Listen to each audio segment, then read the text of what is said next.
Good evening. Welcome to Fantastic Dimensions. This is session 2 of our Hudson and Brand campaign for Call of Cthulhu 7th edition.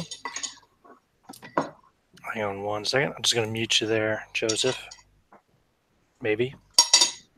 If it'll let me. There we go. Yeah, sorry, just for the background noise. So this would be case 25 of the Hudson and Brand case files, essentially, seeing as there was 23 before Wilhelm von Zorn and Reuben Carmichael inherited the agency. So since the events that took place with Bare Knuckle Bill in, I think that would have been the autumn of 1889, is now the winter of 1889.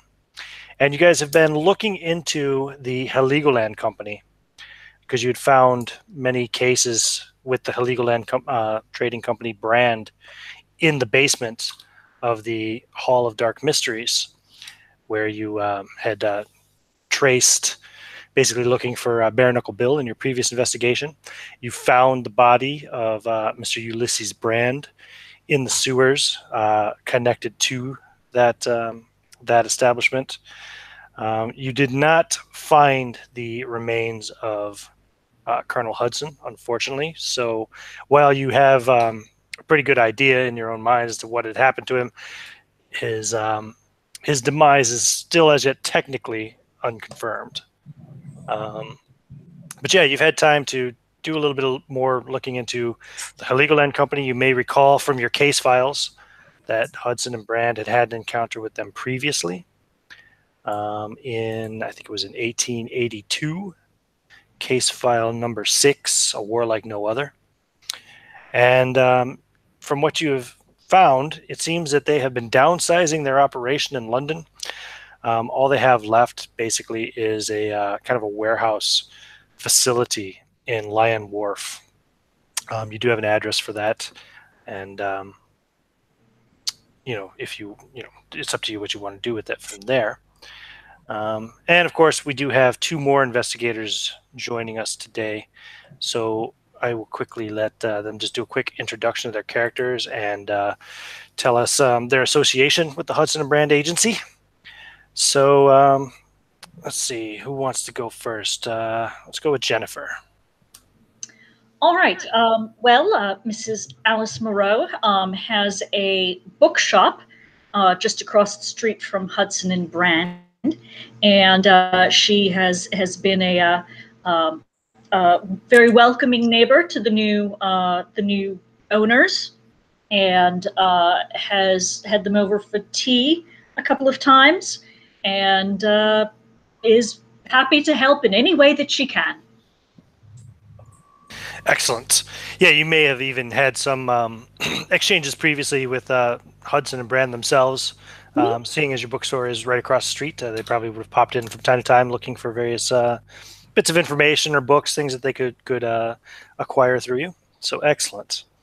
Sean, why don't you go ahead and tell us about your guy and what his connection is to Hudson and Brand? Stanton Renard is a man who knows how to get things. He's especially good at getting occult items and things that people might consider unnatural. He's had dealings with Hudson and Brand in the past, usually as an out contractor to deal with some things that are a bit more messy than what they usually like dealing with. He's usually someone that he comes to call on. Doesn't really have a stable address, as he doesn't really trust it. But everyone knows how to find him and get a hold of him relatively easily just by talking to a couple of people in the lower end areas. Absolutely. Very good. Okay. So, Reuben and Wilhelm, you guys are relaxing in the parlor at 33 Golden Square, your Hudson and Brand agency offices. And yeah, you've been looking into the Heligoland Company. You may, I'm just planting some potential ideas here, wish to contact Stanton to see if he's had any dealing with them, seeing as they are a trading company from the continent. He may have come across them before. Also, of course, your friend Alice across the street deals in books and things of that sort too. So, if you have any, kind of occult tomes or anything of that sort that you want to look into, she would probably be your go-to person for that. I think for purposes of just expediting her introduction to this, I'll say that she is over for a bit of lunch this wintry afternoon as you guys are relaxing in the parlor. Well, I've been trying to get her to carry my book and for me to have a book reading. So I might... Yes, absolutely. She is absolutely open to that, and it just says, let me know when you would like to have a reading, and I will arrange it. Well, I would invite you over probably now to talk over the details and such. All right. So, what are you thinking of for your book reading? Do you require a podium? Do you want for it to be set up like in a some authors like to read with people in a circle, or people in more of a theater setup? What do you prefer? Well, I was hoping that we can perhaps send out invitations to some of the more literate, some of the more how should I say, aristocratic folks who are interested in Africa and the occult that it comes from. I already have a quite interesting following as we speak. So sending out those invitations, a small, intimate gathering should be suffice. Certainly. Well, we'll get together a little bit later and compare names. I'm sure a lot of the people that I would invite are probably on your list as well. Oh, very good, very good. May I ask you a question, Ms. Morrow? Of course. Have you, in your dealings, had any, have ever heard of the House of Dark Mystery? Is it Dark Mysteries? Was the Hall of Dark Mysteries. Hall of Dark Mysteries, by any chance? Have I run across that, Mr. Keeper? You have not had any dealings with it yourself, although you can give me an idea roll, and we'll look for a hard success to see if you'd actually seen their advertisement in the paper previously. I just rolled a 99. No, you've not heard of the Hall of Dark Mysteries. Doesn't ring a bell, I'm sorry. Yes, it was a shot in the dark, as you English say. Indeed. So, what have you been up to? Well, Reuben and I. Any excitement? Any interesting cases? Well, Reuben and I was looking into a case for a young man, for a boxer, a pugilist. His name was Bare Knuckle Bill. Interesting. Unfortunately, it turned bad. We were unable to save the gentleman. Oh no, I'm so sorry. Yes, and it was very bad. Oh my. So I'm still chasing leads down with that, and the Halls of Dark Mysteries is one of them. Unfortunately, it also burned down. Very disappointing. Oh dear. So. Well, I certainly hope you have better luck on your future investigations. Yes. In fact, I was speaking to Reuben the other day, and I was thinking that perhaps maybe you could help us out on a few. Oh, absolutely. I'd be happy to, any way that I can.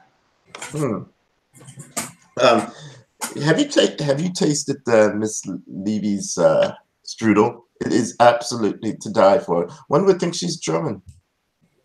I have not. That sounds absolutely delicious. I've spent more time in Austria than in Germany proper, but yes, it sounds lovely. Mrs. Levy, would you be a dear and bring us some more of that delicious strudel that you made for us? Miss Levy will nod and say, yes, of course, Mr. Van Zorn. I would be happy to. I'm. He's a big fan. I'm so glad he likes it. And so she will go into the kitchen to get some strudel and maybe some fresh tea.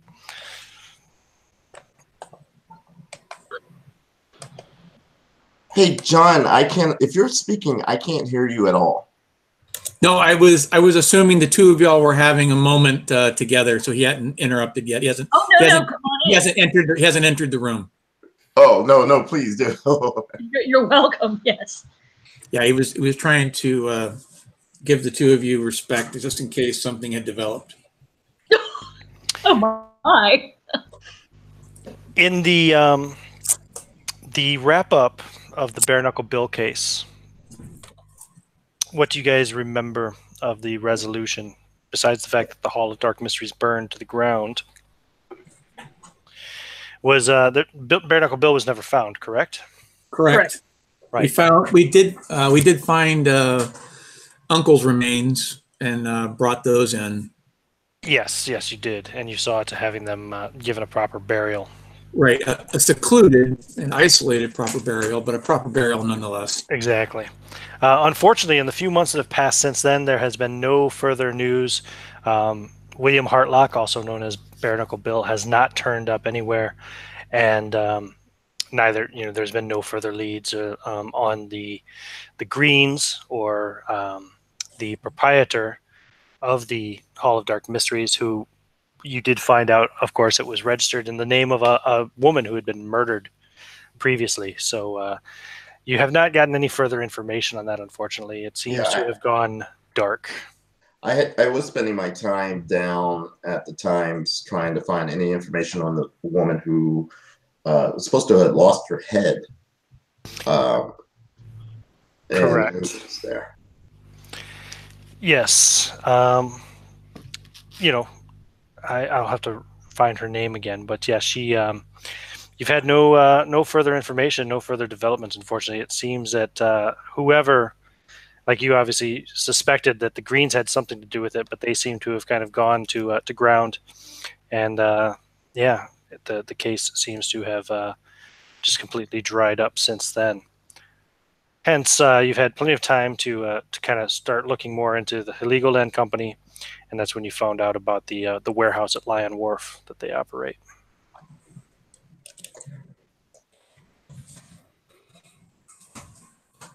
Well, I certainly would have been looking into that too.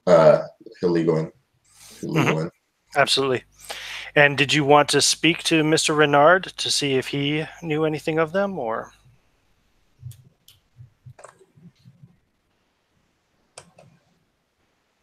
What do you think, Ruben? He's just entered the room carrying a rather nice book. Hold on one second. My insane mother-in-law just drove up. Hold on. Sure. Sounds impatient. Well, I was going to probably ask one of our many eyes around town what they know, and I would like to set up some sort of meeting with the curator of this company. Sorry, she's got Alzheimer's and she got her keys, so she drove up. So my wife's got to take her back. Freaking law. Oh, Ruben comes in carrying a brand new, very nice journal, and she would recognize it instantly as the one that I just Miss Morrow just secured for me. Miss Morrow, this is the updated case file that you asked for. This is up to case 24, which we just finished. Oh, thank you so much. And when you're done with it, then please just let me have it back, and I will continue the process of adding more. Absolutely. And what do I think about what? I'm sorry, what did I walk into? What do you think about confronting the curator of the particular company that we were investigating? dealing with case 24? Confronting them directly with what? Having an appointment with the gentleman. What has he done? Yeah, exactly. What are you going to confront him with? Who, the head of the company? Yes. I'm unsure what you're asking. What do you think is the best way of handling this company? I'm sorry. You'll have to forgive me. I'm not quite following what you're saying. What sort of dealings have you had with them? What is your concern here? Well, after as much investigation we can do on the Hall of Dark Mysteries, it seems to lead back to this particular company. Yes, and we've had Hudson and Brand has also had dealings with them before in the past, a few years back. Yeah, at least 2 or 3 of the cases had some mention of the company, but as far as evidence and confrontation, I don't believe we have anything of that nature. Well, you might want to go and just introduce yourselves as the new owners. Make contact with them in that way. Ask if they've heard anything, perhaps, about this dreadful burning down that whatever that the house of darkness and dreadfulness, whatever it was. Indeed, we could do that, but I would want to make it as extremely as casual, proper, and cordial as we can. No confrontation, because we have nothing to work on other than a name. Ruben, why don't you go ahead and give me an idea roll? Idea roll. All right, we are rolling, and I have a 29, so success. So you know that the Heligoland Company deals with export and imports.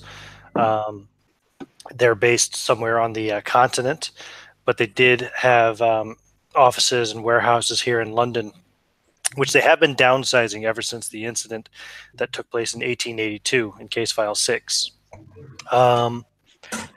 That said, you do have an associate of the agency, Mr. Stanton Renard, who also deals in procurements, as it were, and a bit of the occult as well, who may have some other knowledge of the company.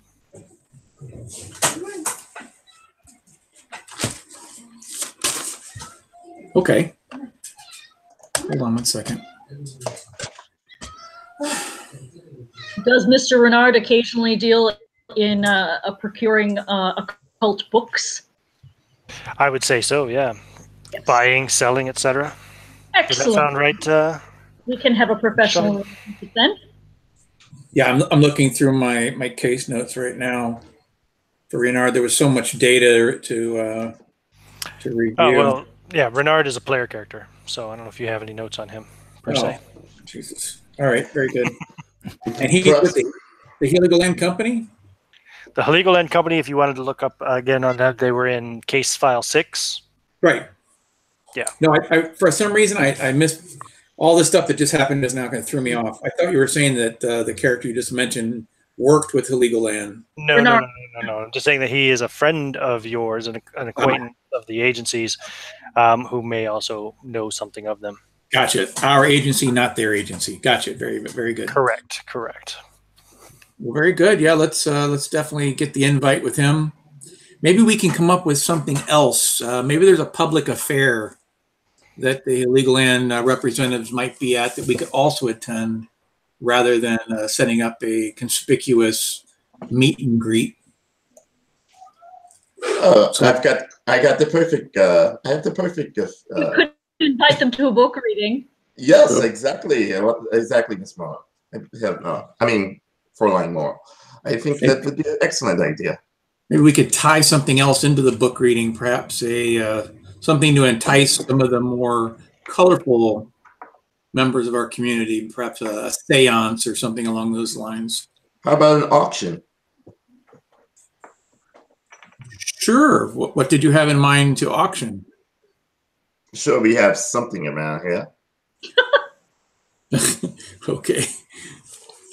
Then yes, we could definitely look at the somethings that we have around here and see if there's something worthwhile. Did you guys get rid of that clock? You did, right? Yeah, you sent it off with. Oh no, sorry, wrong game. Yeah, I was like, I don't remember getting rid of anything. No, you didn't. Yeah, you do have many occult curios around the offices, which I could happily tell you all about. If you wanted to have Mr. Renard summoned to the offices, you can easily get one of your messenger boys to go out and find him. We have one that I just recently secured. Yes, That young man been showing up for his. That was the boy who put you onto the bare knuckle bill case, correct? Right. Is he still occupied with it? Yeah, absolutely. His name's Alfie. Okay, so we would have secured Alfie some clothes. And what about with his mother? What's their living situation? It hasn't changed. You know, they still live in one of the apartments there in, what was it called, Lambeth. Is it pretty terrible, or is it okay? It's not great, but you know, it's not particularly. I mean, for living in the slums, they're doing okay. Is there a smallish sort of apartment in the area that we could secure at a reasonable price? In Soho, at a reasonable price? No.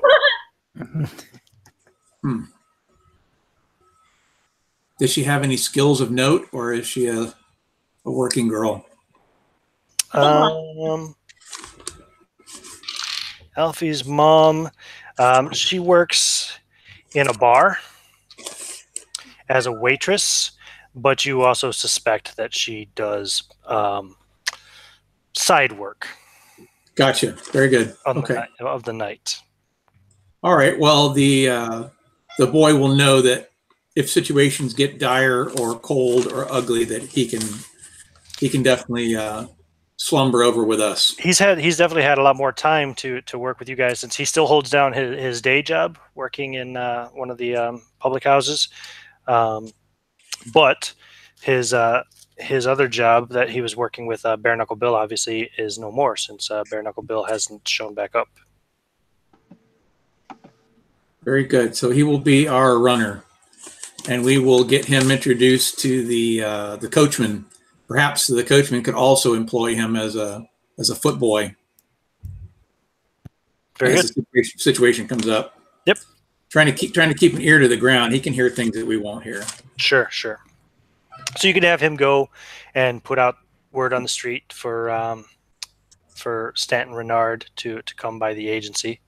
And I would say that Stanton has worked with you before. He's had a look at some of your various artifacts and stuff that you have around the estate, seeing as he dabbles in the occult.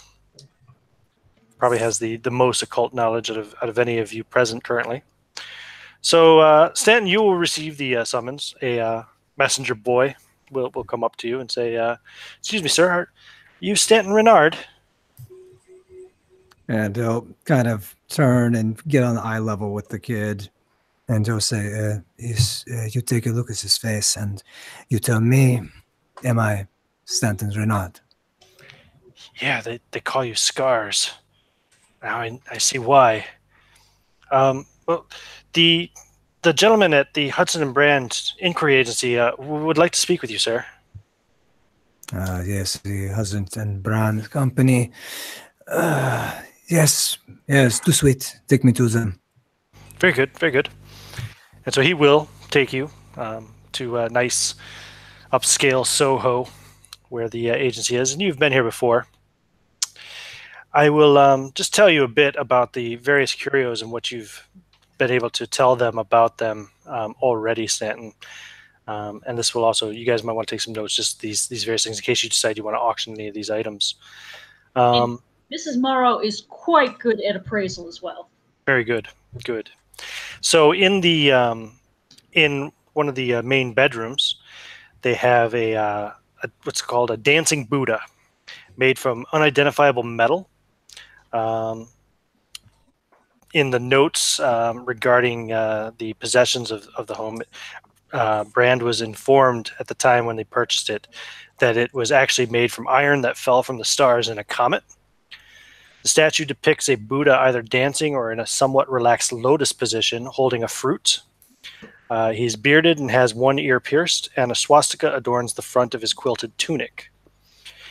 Upon further investigation of the artifact, Stanton, you found that it's not affected by heat. No matter how long it remains close to or even in a fire, it never becomes hot to the touch. Oh no, we won't be getting rid of that. There is also an account in the journals from, or not in the journal, sorry, an account from Markham, your butler, as it were, here at the S8, that the statue once received a point-blank rifle blast and never received a single mark from the bullets. Oh no. We'll be keeping that. You're looking into it further, Stanton. You found that it seems to come from Western China, probably somewhere along the Silk Road from around the 14th century. Next. Yeah.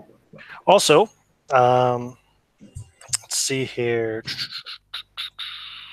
In one of the guest bedrooms, the one with the nailed down chair that you guys presume was used for interrogations and such, directly opposite where the chair sits, there is a mask on the wall. The mask of Mbangano. This mask had been received as a gift from a grateful client who was aware of Colonel Hudson's past experience in Africa on campaign.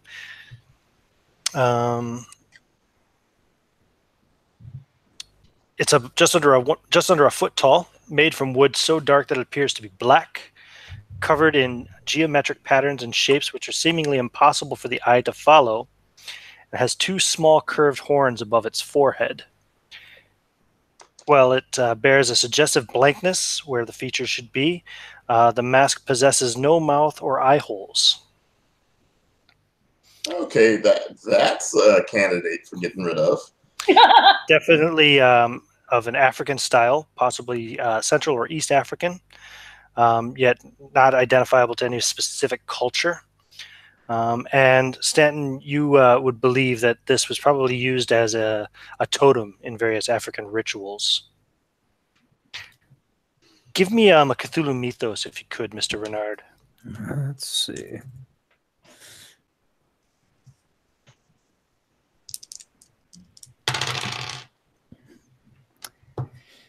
If I spend a point of luck, I can make it. Wow, that's a good roll. Yeah. So let's do that. Okay, let's open the book. Sure, spend a point of luck. Sure. And so the style suggests it to be from central Kenya, and the mask depicts the face of a creature that you've seen in a tome once referred to as a night gaunt. Oh yeah. That is really on the. That's really on the. That's going to be on the list. There is also a collection of African melee weaponry in the offices. A variety of interesting curved and hooked many-bladed swords and axes from across Western Africa, adorning the walls of 33 Golden Square, alongside clubs and spears. Many of these had been collected by Colonel Hudson while he was in deployment, but he had also taken to collecting examples he came across in various markets in London, including examples of Azandi curved swords and Zulu short stabbing spears. So basically, in just about any room likely to be encountered by guests, including bedrooms, there will almost always be some kind of a handy weapon or three hanging on a wall. You have Central African assegai, which are basically spears, Zulu knob carries, which are like a large club, Azande kapingas, which are like a war boomerang, or can also be used in melee as a hatchet. Several Ashanti akrafinas, which are heavy swords, kind of similar to like what's the big big kind of curved sword, not the scimitar, but the large one, the falchion, similar to like a falchion. There's also many kuba axes, which are like hatchet-sized axes, and mangbetu hooked knives, which are like basically just large hooked-ended knives. Nothing occultic about any of them, just more, well, useful for, obviously, for weapon purposes, and also the fact that they're collectibles from parts of the African continent. Okay. In the locked strongbox in the gun testing range, they have a very strange device.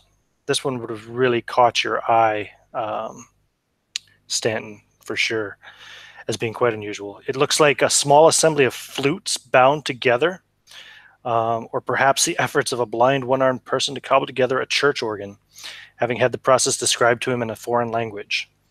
It leaves a frosty residue wherever it is stored and is very cold to the touch. Yeah. You can you give me another Cthulhu Mythos roll, Mr. Renard?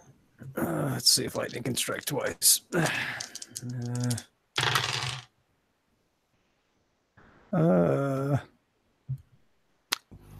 I'd have to spend 5. Let's see. It's up to you. How important is your luck to you? You know, I have a fair amount of luck, so I'll just do that. Okay. You've also heard of this before. This is some kind of an alien weapon, supposedly, according to the Cthulhu Mythos, created by a race called the Mi-Go, and is referred to as a mist projector. Yeah, I actually know what those are. But... It was used in one of the case files as well. You guys may have noticed or not, but we're not getting rid of that yet.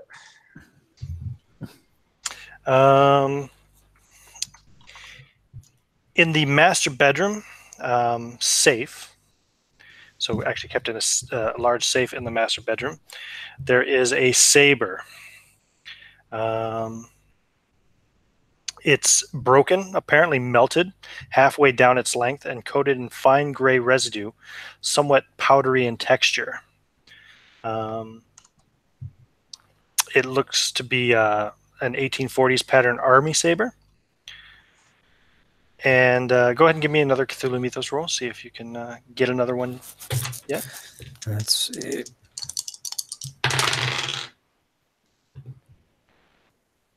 Okay, that one I actually got.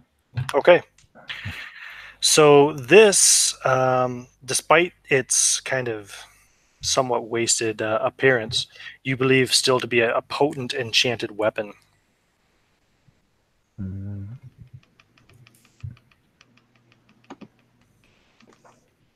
You definitely, in your studies of the occult and the mythos, would have heard of some foes, some various creatures that can only be harmed by enchanted weapons. Or at least seriously harmed by such. After mulling down memory lane here and looking at all the really cool stuff, I'm going to suggest that instead of having an auction, that we provide a viewing.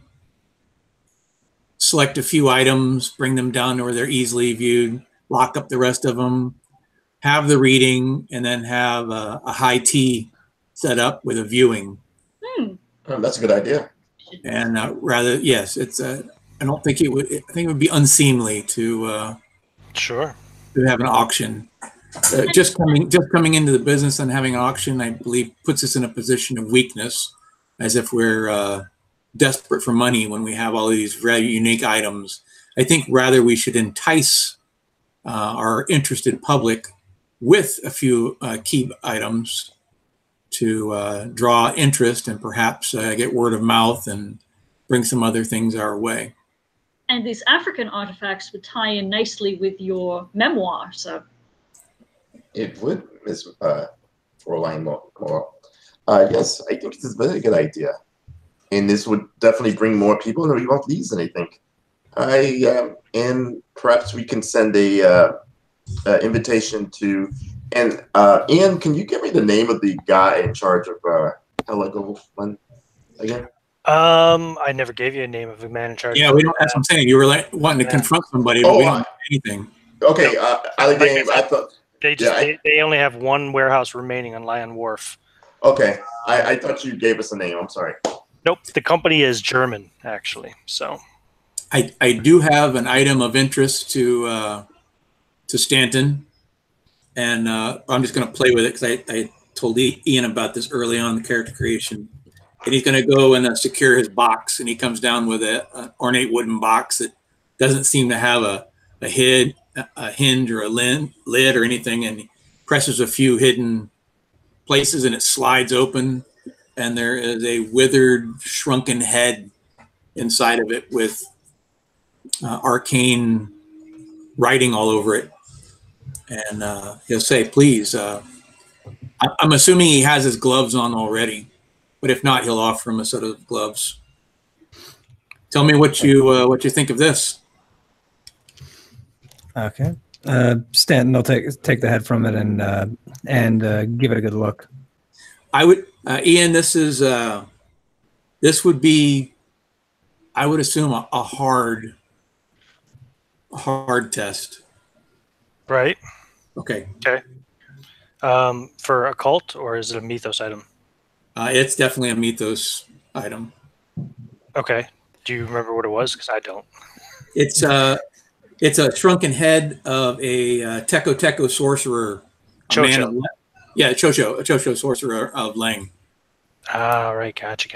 Okay. Because he actually is able to speak rudimentary Ako, the language. Aklo? Yeah, Ako, sorry. Right. Gotcha. Okay. Yeah, sure. You could have a look at that and go for another mythos roll. Wouldn't be a hard roll. No, mythos is hard enough. Mythos is hard enough. He's only got 6% in it, so. Yeah, that's going to be a no. Yeah, it's a shrunken head. It might be real, or it could be fake. There's a lot of fakes that people do sell. Yeah. Mrs. Morrow looks absolutely mortified that you would bring such a thing out in polite company. Mortified and excited, right? Did I catch a spark in your eye? Well, maybe slightly curious, but she definitely looked shocked. Well, he will definitely hand the box over and says, well, in for a pence, in for a pound. Have a look. Oh, no. What is it? Where did you get this? It's disgusting. It is not disgusting. It is a true work of craftsmanship. Notice there's no smell. There's no decrepitude. This is a finely handcrafted item. As for where I got it, well, one does not discuss all of our secrets, now do we? So it's crafted then. It's carved or created. It's not an actual head. Oh no, it is an actual head. The crafting comes from removing all of the firmer bits and then reducing it and preserving it.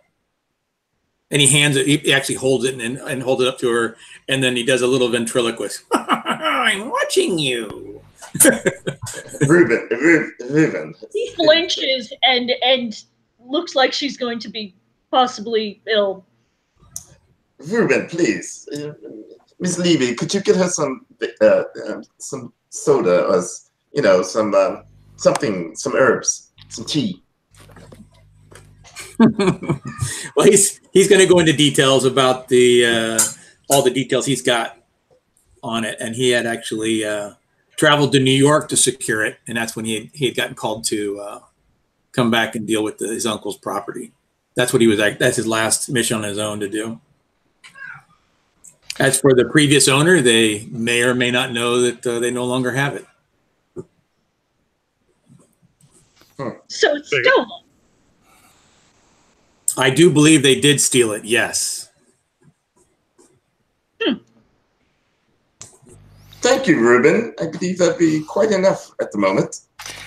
There are many more, well, several more artifacts around the house.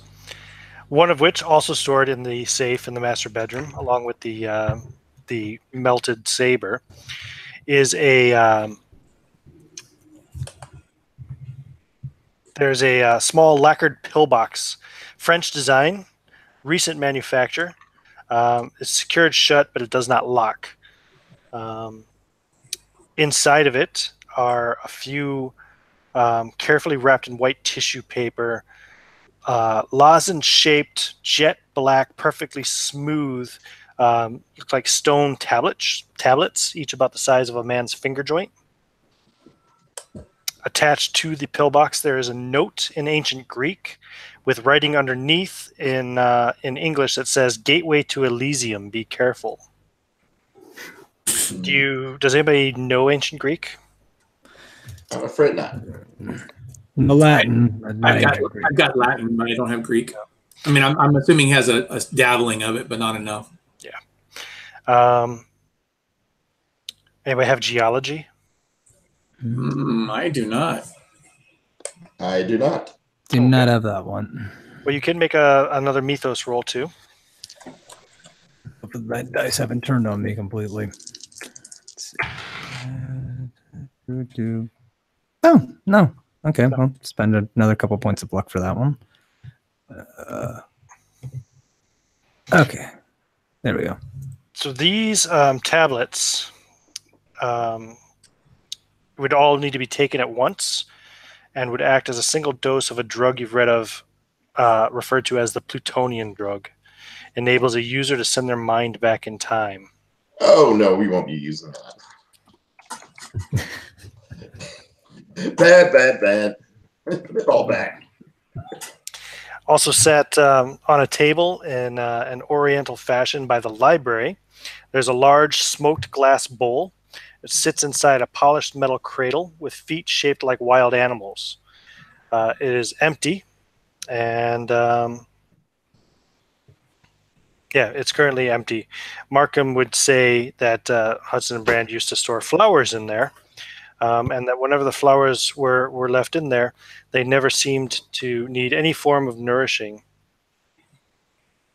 However, there was a time, he says, when Colonel Hudson removed one of the blooms, a white orchid it was, in fact, and it withered within minutes. After this occurred, they emptied it and have left it so ever since. Well, okay. Yes. Alrighty. Well, I think we have enough to do the showing, don't you? And send out the invites. Yeah, I would definitely just choose 3 to 5 pieces, not all of this. We're going to have to bring in some security and the rest of it.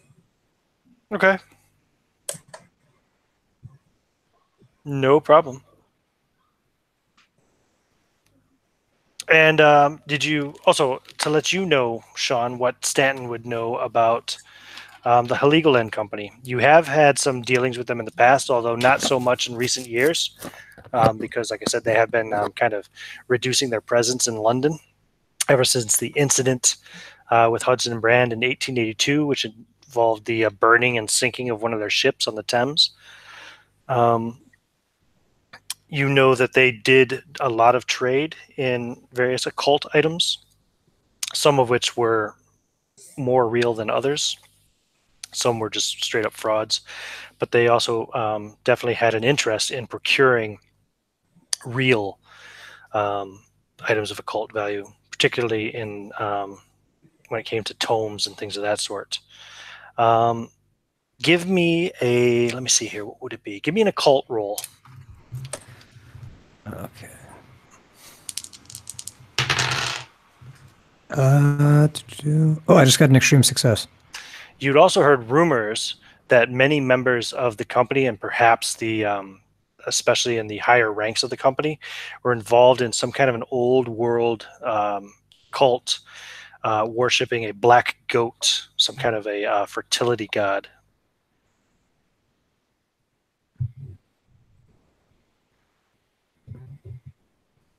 All right. That's not good.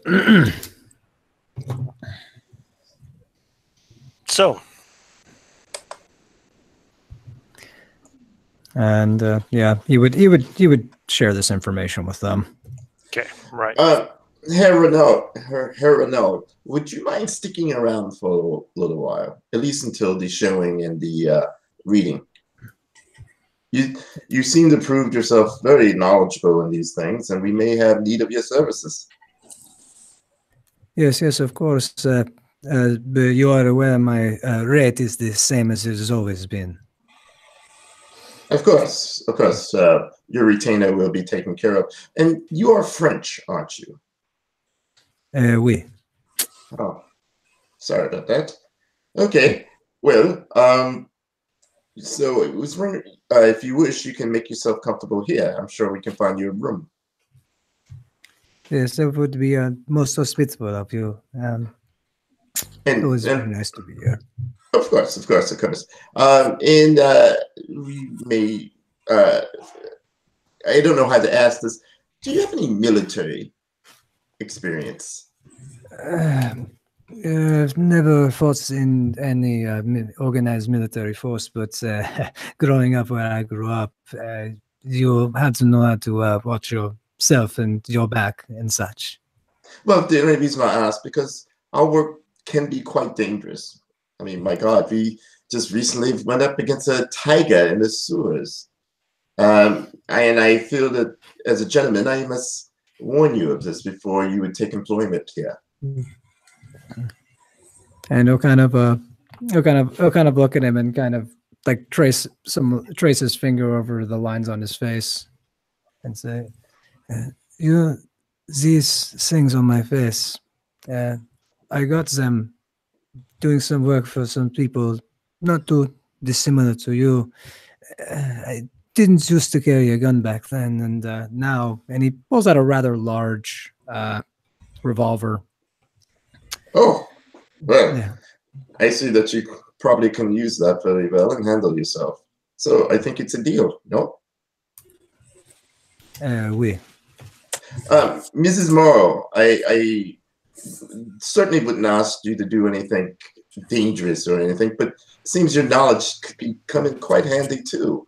And I wouldn't expect you to go into the sewers or anything, but your bookstore is, well, actually a repository of knowledge. And I was wondering if maybe a small retainer could hire your services. Oh, goodness. I don't know that a retainer is necessary, but I'm happy to help you out in any way that I can. Well, I would not expect to take your time up for free. And I thank you for that. Whatever you think is appropriate, then. Yes, I'm sure we can work something out. So we have a showing and a book reading to organize. We must find out who's running the Heligoland office here, and be prepared. Ruben, do you have anything else? I'm going to leave you, the two of you, to take care of that, and I'm going to deal with Sergeant Parlow to see if he has any information on Heligoland, and also to see if I can secure him for our event to actually provide front security, actually in uniform. You don't think that might scare away some people? No, I think it'll entice them. It might be an enticement. Yeah, it'd be an enticement to make it more of an official event rather than something haphazard or constructed. I mean, anyone who's put off by having a few policemen out front is someone that I don't want in my shop anyway.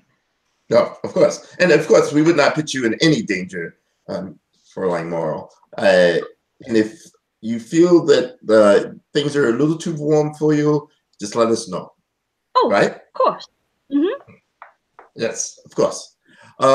So let's do that, and let's meet back here in, shall we say, 4 hours? No? Very good. Nice. Okay, Ian, I guess we're going to go to Morrow's shop and get things ready for the reading and the showing. Right. So if I understand, you're going to do the reading at Miss Morrow's bookshop and then have the showing in the Hudson and Brand parlor. Is that correct? Or yes, we'll set maybe the garden, depending on how the day goes. But yeah. Oh, okay. Roll your luck for me. Stand by. Who? Ruben. Okay. 37. I made it easily. Is that a hard success? Oh, hold on. His current luck is, survey says his luck is 57. No. So yeah, it will be raining for sure. Okay. It is England after all. Yeah. Well, actually, I would like one or two of the African artifacts, none of the magical stuff, but some of the like the spears Sure. and The spears and swords and stuff. with me at the reading. The shields, etc. Okay, cool. Yes. Very good. So that's and trying to find out who should we send that invitation to at the I guess my question for you is, what is going to be your approach? How do you want to try to what kind of people do you want to bring? I mean, Mrs. Morrow probably has a very good idea of who comes into the shop and is interested in folklore or African travel guides or anything like that. So we would probably have the start of a list there. Absolutely. I would say that then that the guest list should be left up to you, since you have more of a pulse to those sort of things.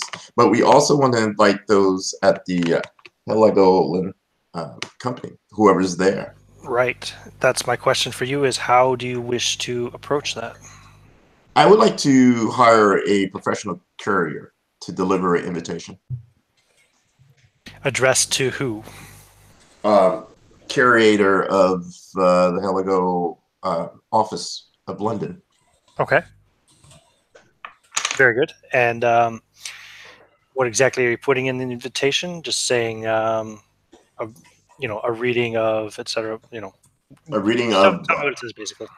Yeah, a reading of the latest Wilhelm Zorn's adventures in Africa, occult in West Africa, along with a showing of African artifacts believed to be related. Artifacts is fine. On the one hand, you're providing detailed accounts of your occult experiences in Africa, and then as a secondary enticement, you're providing just mundane artifacts of African nature, which many households would have from the colonialism. Perhaps it would be better to provide at least one of the magical African ones, or enchanted ones, or cursed ones. Well, I was thinking of the mask. I think the mask would be the something. best. I'm sure the other items as colorful, seasoning, but the actual entree should be something occult, or it just doesn't make sense. It's almost like a lost promise. Chocho. Gotcha. Yeah, I'm up for. I just didn't want to take all of the items, any one place, because it would just be too much of a draw. Sure. Okay. And probably want to have it roped off or something, because she kind of eyes the artifacts warily. I don't know that you want people touching those. And definitely we would want to establish that these items have been taken out of secure vaults at the bank or at whatever storage facility would be reasonable for that time period. Not to establish that we have them at the house. So the whole idea here is to draw out a certain clientele to gain more information about Heligoland and related items or related situations. You should use something to bring them in, something they might be interested in. Well, I was thinking of the mask. Well, I'm 100% on board with the mask. Okay. So and then the spears and the shields, as you noted. I just wanted to throw it out there that there should be something occult. Okay. So I think that's the plan. Very good. Well, he's going to go. Ruben's going to go try to catch up with Sergeant Parlow if he's available.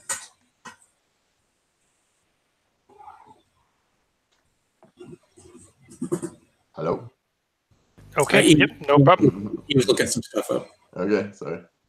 So you're gonna go to speak to Sergeant Barlow. He's on duty during the day, so you can go and try to catch him on his beat.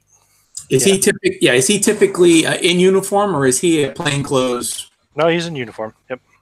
Okay. Well, I would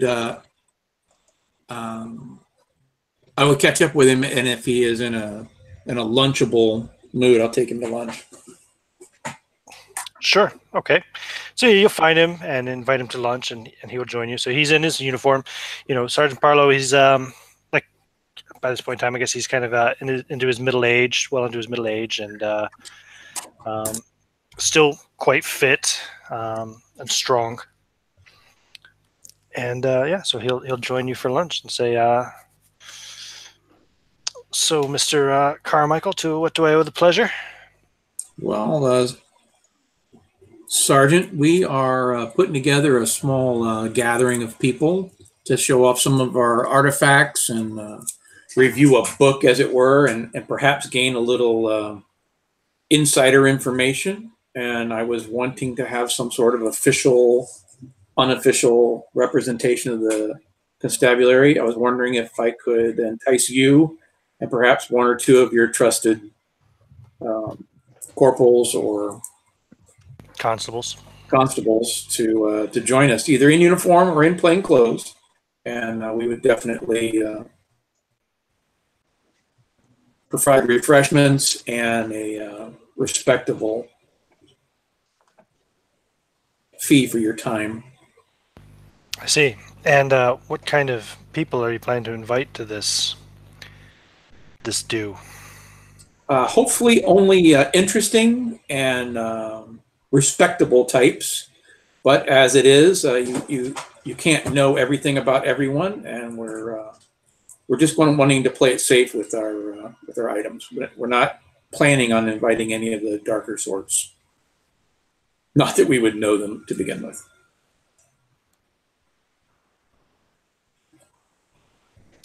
Of course. So, I could probably get one or maybe two men to join me on this. Probably be better if we do it in plain clothes, since we won't be working in official capacity on behalf of the constabulary. Absolutely. If you don't want any patrolling officers to have any questions as to what we're doing at this function, after all.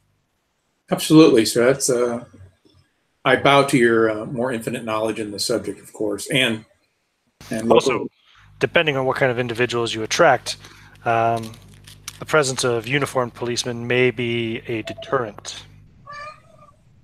Agreed, but as with most things in this nature, I would rather deter that type of person anyway. Well, while I have your ear, he's going to make sure that there's no one else within earshot. The Heligoland, is there any chance you have any details, names, anything about that? They came up in some of the case files I was reading about my uncle's work. Yes. I'm aware of your uncle's interactions with the Heligoland Company. It was the ship that caught fire on the Thames. All of the prostitutes burned to death there. Right. Yeah, that was quite unfortunate. Well, I'm not sure if you're aware, but Heligoland is actually a small island off the coast of Germany in the North Sea, if I recall correctly. Interesting. From what information that I had shared previously with your predecessors, I know that before the unification by Prussia, it was a haven for German political dissidents from the political upheavals that beset the various German states during the middle of this century. Currently, it is actually a British possession, still a holdover from the Napoleonic Wars, you understand. Right. It's best known as a holiday destination, especially for ornithologists. Interesting. The trading company itself has only a small office remaining on Heligoland itself. with a very small staff. As far as public record goes, it is just another import and export company. Is there any chance you might have a name of a local contact? Well, the company director here in England is Edward Healy, but I don't believe he's present very often in London. He has a couple of brothers that look after the wharf and Limehouse. They are the Carver brothers, Timothy and Frederick. Frederick is nothing much more than a common thug, brute of a man, very dangerous, has a long list of prior arrests for assault and the like. He's writing in his notes. What was that young man's first name again, please? Frederick. He's the younger of the two brothers. Frederick. Gotcha. His brother Timothy, I think, is the brains of the operation. I believe they both reside at the Heligoland offices there on Lion Wharf, Limehouse. Limehouse. All right. Very good. As far as I can tell, they deal mostly with logistical concerns. They charter captains to ferry goods from one location or to another, usually on behalf of third parties. Gotcha. Although I don't have any evidence to say so, I do believe they may be involved in a widespread smuggling operation.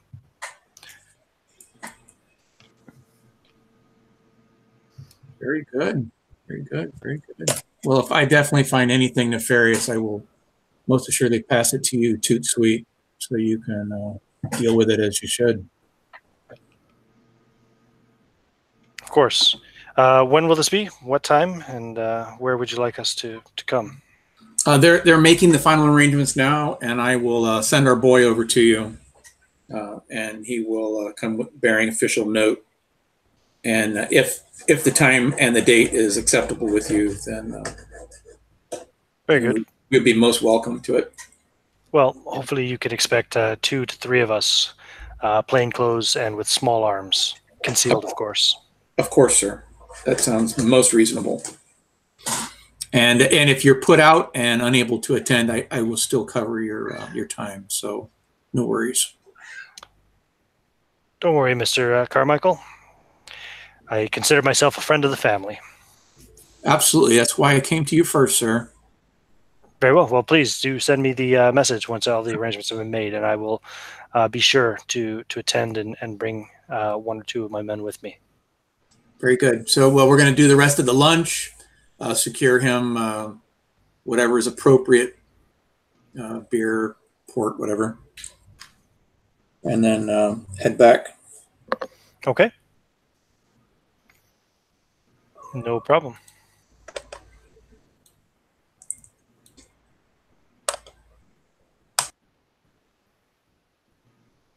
Alrighty.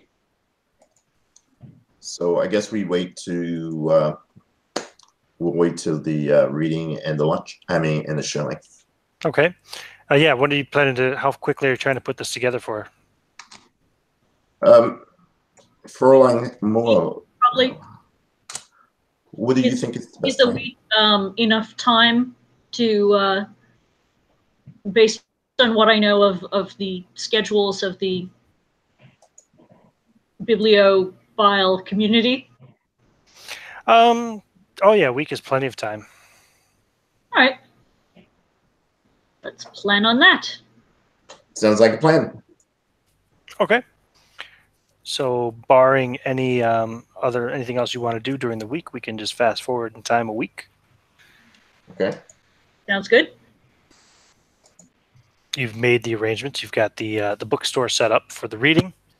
You've got your various African curios, mostly weapons and shields and things of that sort. And then, of course, you're bringing that strange mask. Of course, yes. And yeah, you'll get quite a few of the. They're mostly gentlemen and ladies and such of London who have an interest in spiritualism, and others, maybe a couple who are just particularly interested in African history and culture and things of that sort. And you will see a man. Actually, I have an image. I'll pull it up. Let me see here. Where is he? Here he is. This gentleman will arrive, and also Sergeant Parlow and one of his officers are there to do the security up front. Sergeant Parlow will come into the bookstore and approach you, Wilhelm, to say, that gentleman there with the mustache and that cap, that's Yes. Timothy Carver, who I told you about before. Oh, is he? He's one of the brothers of the curator for the. I believe you told Ruben that. Yeah, well, it's been a week. I'm sure you guys shared. Right. Yeah, He says, "Oh, okay." Just thought you might want to know. Yes, I'm going to want to talk to him later. And then he'll go and walk back out. Good. And so you do your reading. Right. Now, let's see here. Which social skill are you going to roll here to try to impress them with your reading? Basically, I'm reading the same thing I sent Jennifer on the Facebook page, that long one about the pyramid I went into. So I'm thinking, in order to convince these people that you're any good, I'm thinking it's going to require either a persuade or a charm roll. Which I am very good at both, actually. That's my thing.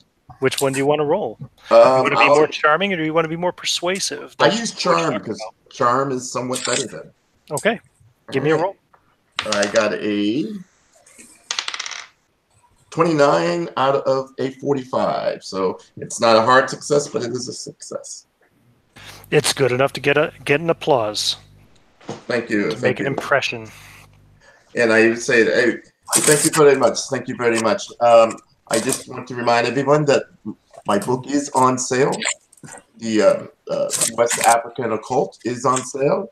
And a little bit later on, we will have a reception where you can view some of the African artifacts that we have brought back. Enjoy yourselves. Thank you. Excellent. Yeah, you sell 6 copies right there. Woohoo! On the spot. Okay, I go over to Timothy Carver, unless somebody else is doing something. Carry on. Okay, I go over to Timothy Carver and says, how did you like the reading set? He says, oh, well, you seem to know your stuff. And who may I have the pleasure? Timothy Carver. I shake his hand. Heligoland Trading Company. Oh, I've heard of you. Oh? Yes, I've heard of... I can't remember exactly. What do you do again? Imports and exports. How is business? Well, not as good as it used to be, but we're keeping our heads above water. Wasn't there something I read about your your company? Did you have an incident a few years back? Oh, well, there was an incident where one of our a ship that was exporting some goods for us was well, unfortunately caught fire and sunk on the Thames. Oh, pity actually. There was wasn't there some scandal or something with that? Scandal? Yes, I wasn't in London at the time, but there was gossip, wives' tales, if you will. Oh yes, there were rumors. They were saying that that many of the women on the boat were prostitutes being exported from England to the continent. It's just slander. Oh, yes. Mrs. Morrow busts in and says, "I'm so sorry. I don't mean to interrupt, but I couldn't help but overhearing, and I just wanted to introduce myself, Mrs. Alice Morrow. How are you? And just let you know that we're always looking for any sort of interesting finds that you might run across in your trading in terms of books, especially from the continent, but from anywhere at all." And she does this in a very charming way that diffuses the situation. Of course, of course. Yeah, go ahead and give me a charm roll. 49 out of 60. It's a very, it's a pleasure to make your acquaintance. This is a very nice store you have here, Miss Morrow. Thank you so much. Miss Morrow, is it? A Mrs. Mrs. Morrow. Ah, very good, very good. Well, if there's ever anything that you need to have imported, of course, or exported, by all means, and he'll give you a business card with an address. Mm-hmm. She gives hers as well.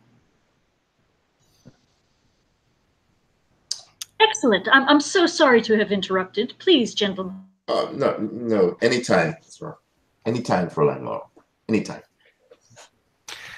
So, it's quite an interesting collection of African curios you have here. They all look to be authentic, from my understanding. Are you a collector, sir? No, but we come across many of these things. Lots of frauds too, of course, in the business. But no, these have the look of the real deal. Yeah. We have an expert in the field. He authenticates all of our artifacts. Oh, does he? Yes. Very good. Actually, and are you the curator for your company? Well, I look after operations at the offices in Limehouse. But no, Mr. Healy is the director of our British offices here. But he's always away on business, so I tend to look after things for him. Well, I was planning on, I may have need of a good importer. There were certain things from the East that my family wanted to bring back to Prussia. Indeed. And perhaps you could help us with that. Yes, I don't see why not, and he'll give you one of his cards. Thank you. What kind of items are you looking for? What size shipment? Not large. And to be honest, I prefer not to say in public. I'm sure you understand. Ah, yes, of course. Well, if you wish to drop by the offices sometime, say tomorrow? Sure. If you want to come by in the afternoon, there will be a guard at the reception, Mr. Pegg. Just let him know that you're here to see me. I'll tell him to be expecting Mr. Von Zorn. Yes, and I may have a companion with me. Of course. Good day, Mr. Discuss things further then. Good day, Herr Carver. Question for you. Mm-hmm. Where did you get that mask? It's very disturbing. Oh, yes. This one is a bit of a tricky one, no? I'll tell you the story tomorrow.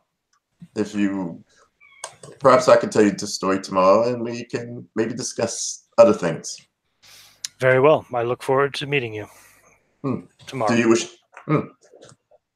So I walk off and talk to the rest of the guests. And he'll leave as well. He'll leave the entire place. Okay.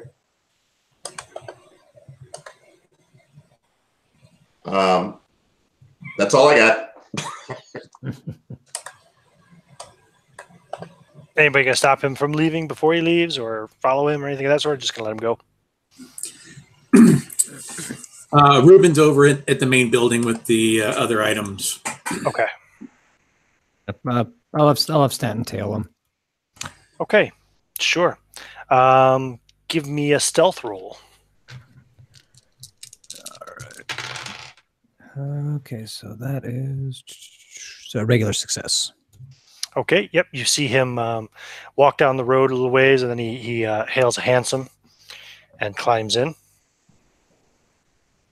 Okay, I'll keep on him. Get in another cab and follow him. Yep. Sure. Yeah. Yep. He goes right down to Limehouse and to Lion Wharf, and pulls up to the Heligoland Company warehouse right on the River Thames, as pictured there.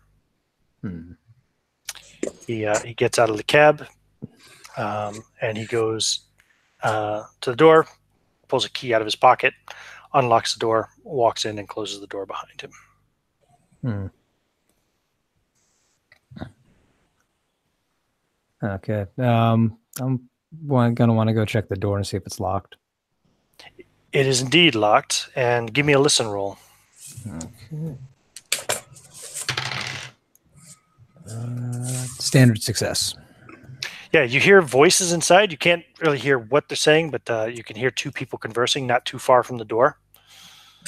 The voices get raised a little bit, and then stop, and you can hear and even probably see somewhat through the window that someone is approaching the door.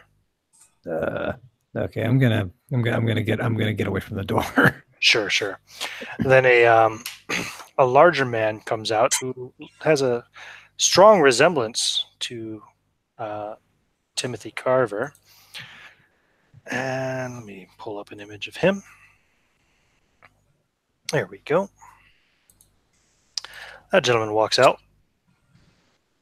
Kind of looks both ways, closes the door behind him, turns the key, puts the key in his pocket. Again, looks suspiciously up and down the kind of street here, as it were. Well, not really a street, but the dock side, the riverside. And then he goes and walks around the corner. Okay. Oh, and did you, just for clarification, would I have known either one of these men? It's possible, because you get involved with some seedy sorts yourself, don't you? Yes. What would it be to know this man? How's your law skill? Well, let's see. Not great, no? 15. What else? What other skill would it be? Just give me an intelligence roll. Okay. I got a hard success. Hard success? Yes, you've seen this man before. His name's Frederick Carver. You might not actually have known his brother, Timothy, except for obviously through the current investigation. But this man you've seen before. He's known as a bit of a hard man on the streets. Okay. He's been locked up before for various fist fights and once for a stabbing as well. All right, so I'm going to very carefully follow him now. Give me another stealth roll. Okay, so that's hard success. Okay, yeah, you follow him. He goes down a couple of blocks down Pennington Street there to a bar. But you know it's to be a pretty rough kind of bar here in the docks and warehouses and stuff. Very popular with the sailors and dock workers and stuff. And he goes inside. All right, I'm gonna see if I can peek over and just see what he's doing. If he's just drinking alone, if he looks like he's meeting up with anybody. Sure, you just kind of walk by and peek in the window. Yeah. Sure. I won't make you roll for that. You can see him for sure in there, sitting at the bar alone, and drinking.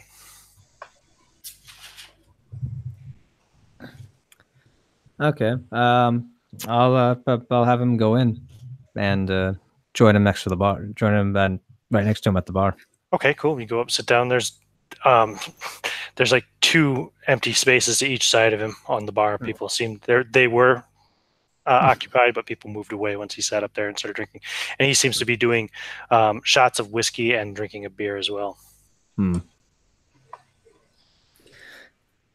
Yep.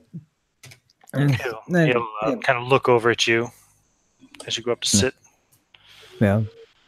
With kind of that appraising glance that a bar hard ass tends to give every man who gets close to him. Yeah. And he'll give him a similar stare back and bonjour. He just kind of smirks and give me a psychology roll. All right. Let's see. Ooh, hard success. Yeah, he was probably pretty obviously appraising you as to whether or not you'd be a problem in a fight, and he seems to have decided you wouldn't be, and he goes back to his drinking. Now, whether or not you would be is another story, but he seems convinced that you're no danger. Yeah. And so he'll sit there and he'll look at the bartender and he'll kind of tap the bar and he'll say, what's his drink of the day? Is whiskey? Sure. Yes, I'll take one, and he'll kind of get a stack of like cash and just kind of put it there on the He'll bar. put like a juice tumbler type size glass down, and fills it up with scotch. Okay, and he takes a sip and kind of looks over at Frederick. So, rough day. It's night.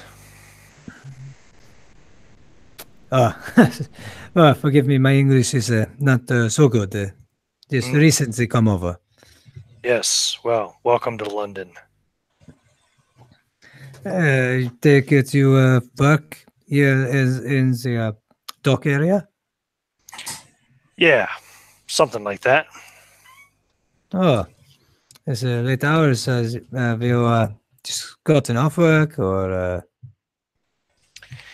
Says, look, friend, I don't see as my personal doings are any business of yours. Just trying to make the conversation. I don't get over this way really at all. There's a very interesting life here. Life in Paris is nothing like life here. Maybe you'd like to find a nicer establishment to strike up conversation. Oh, but you seems like such a pleasant chap. Yeah, Well, you may want to work on reading people a bit better. And he slams down his drink and puts the glass down on the table and points at it, and the bartender comes over and fills it back up with scotch. I'm not much for conversation. But you seem one for a drink. Perhaps you will let me buy you one as an apology for my rudeness of etiquette here. Sure. And he buys. I mean, this is as a matter of fact, I make that too. What are you doing around here in the wharfs, striking up conversation? You looking for work? Yes, actually, I've gotten a little tapped out at home. It's I deal in procuring certain things for people in need of them. I thought the market over here seems a bit more conducive to what I'm looking for. Would you happen to know anyone looking for that sort of thing around here? Well, that depends. What do you procure? I procure what the client asks, usually in things that are quite hard to get. Well, you're not likely to find too many customers around here unless you're selling whores or drugs. I've heard such things. I've heard such things before. Mostly, I seem to keep coming across some very popular items that have managed to move this way. Some African tribal wear, weapons, maybe even a couple of very old books. Yeah, nothing I'd be too interested in. I might know somebody. Where do you stay? You stay around here? Oh yes. You can find me in the local area, but is around the I stay in the Whitechapel area. But I've been down this way. Well, yeah. If you get some of the fancy books you're talking about, I might know somebody who could be interested in them. Oh, really? Thank you so much. It's been a bit of a dry spell here. I'm very grateful. Maybe tomorrow night around this time, meet me here. Bring a sample. Oh yes, of course, yes. See if these books are any good and if my friend would be interested in them or not. Right. Okay. I don't want to overstay my welcome here, so I'll get this man another drink, and I will bid you adieu and see you tomorrow night. Bonjour, he says, and he drains his glass and puts it down for a refill. Improperly using the French, of course. Yes. Inwardly winces at himself with that as he walks out. No worries. Mm-hmm. Yeah. Yeah. What do you do? What do you do when you leave? Like I said, he's gonna make a note of it, and he's gonna be like, "Oh, well, I guess I need." He's gonna think I guess I need to find some book. I guess I need to find a book. Right. Okay. Fair enough. If only you knew someone who had books. Right. Yes, I know, right? Okay. So you go out, you look for a cab. Yeah, look for a cab, and I'll head back. Okay. No problem. The back at the book reading and the artifact and curio showing, you can make idle conversation with these people for a while. Maybe sell a couple more books, even Wilhelm, in the process. Okay. As far as that particular venture goes, it's pretty successful. Okay. And of course, Ms. Morrow has out any other books that she has in the shop that are related topics. So if someone's looking for another one. Oh yeah. Yeah, you sell a few extra books as well on the side. Definitely. It was definitely worth doing. Worth staying open the late hours for. Okay. Yeah, basically what we were just, at least I was, just trying to do was just meet this guy from the company, and that's what we did. So yes, you did. And the rest of the night is just going to be okay, now I got to make some money. Sure. Yeah, no problem. And also making contacts with people who are interested in the occult and Africana and all that. Yep. Yes, absolutely. Doing just some good community relations, getting to know the clientele. And after that, then go over to the garden or back to Hudson and Brand for the showing of the artifacts. Okay. Oh yeah, you're doing further showing of more artifacts afterwards at the right. Yeah. I keep getting confused. Like I thought, if you're doing it all at the brought a couple of things over to the shop, and then the rest were going to be over there. Yeah, you get a few people that come over. We'll say you get about 8 people who come over. People that bought books and stuff come over to see more of the stuff. They're quite impressed. They're of course a lot of them are asking questions about the agency itself, and like what is it you do here, and they've obviously never had need of an inquiry agent themselves, so you can make casual conversation about the business. If you can drum up some business, that would be great too. So. Right. Well, we deal a lot with artifacts, as a matter of fact, and then tracing them and finding out the historical records of them and who had handled them in the past and who had currently in possession of them now. And we deal with some small auctioning and such with it, but occasionally we deal with more personal nature, people, places, things. A bit of urban adventuring, if you would. Right. Okay. Yeah. Unfortunately, none of these people have any particular need for an inquiry agent at the moment. Sure. They definitely take cards and stuff like that for. Yeah, it definitely wasn't the point. It was more of just a glad handing. Of course. And he would have definitely left his chocho head under glass so it could draw attention. Mm-hmm. Okay. So. Okay. All right. Cool. And then about a couple hours later, a couple hours from the time he left, of course, Stanton will return. By which point, pretty much all of the guests have left. It's just then the 4 of you plus Markham. Mrs. Levy has gone home for the night. She'll be back in the morning. That's what I was going to ask. I was curious if the 2 of them did live on board or not. Markham stays here 7 nights a week. Miss Levy only stays 3 nights a week. Gotcha. So Markham has nowhere else to go. Nope, he lives here. Very good. He lives here. His bedroom is on the map there. He is in bedroom, I think it's in number 32. Yeah, number 32. So downstairs in the kind of southwest corner or southeast corner. Sorry. Yeah. That's Markham's bedroom. Right. Markham, my good man, when was the last time you had a vacation? It's been quite some time, sir. I have very little need for vacations. Are you eager to get rid of me? No, I was just unsure if you had been given opportunity for a reprieve, some time off on your own, take care of your own affairs, or go fishing, or hunt down a lost love, or whatever it is that you may have been running to do. I'm too old for love, sir. You're never too old for love, my It's friend. a young man's game.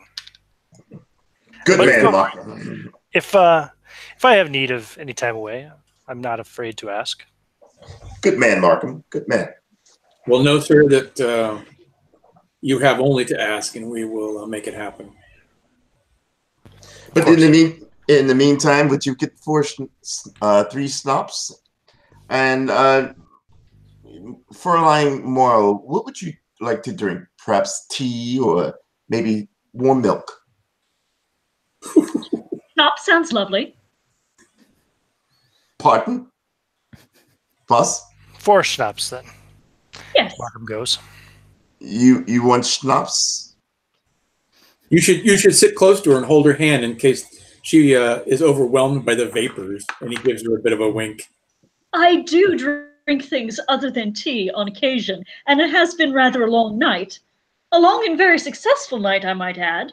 Oh, yes. Somewhat. I was hoping to get more from the company man, but... Markham returns with a tray with a bottle of schnapps and 5 glasses. Yeah. And begins to fill them. Thank you. Well, I'd like to propose a toast to Bare Knuckle Bill. Maybe find his killer. What's Or the his flavor? body. What's the flavor of the schnapps? Flavor? What? British. Is it a flavored one, as I was asking? No. It's just straight up. Very Straight good. up. I got to Bare Knuckle Bill. It's maybe more of an herbal schnapps. Gotcha. Yeah. Like hamburger or something like that. Yeah. So Bare Knuckle Bill. Very well. If you will have no further need of me this evening, sirs, I will retire for the night. I will have breakfast ready in the morning. Thank you, Markham. Markham, you are the man, sir. And so Markham will retire. So, To Bare Knuckle Bills, the man we never met and never will. I still cannot get that out of my, how do you British say, claw. I feel that we let him and the young man down, and I really won't rest until I find his killer. Well, then you have a mission in life, my friend. It's good to keep yourself occupied. Fräulein Morrow, do you live far from here? Do you need escort? Oh. No, just up over the shop, actually. So It's a very small apartment, but it's quite cozy. oh, yes, it's a good neighborhood. Well, as always, if you ever need something here, Hudson and Brand is doors open for you always. Oh, thank you, and likewise as well. And same to you and all. Yes, it's very generous of you. Yes. Well, one more before the road, huh? I pour another round of schnapps. Yeah. And before everyone takes off, Miss Morrow, I need to speak with you about perhaps procuring a book. Absolutely. Well, I have a great many. Just let me know what you're interested in. Yes, something very rare, something quite odd. Quite odd is interesting. Tell me more. And at this point, he'll probably disclose what he was doing. when he left the when he left the reading and the showing and everything. Okay, I heard most of that, but I did step out for a second. What book are we what are you looking for?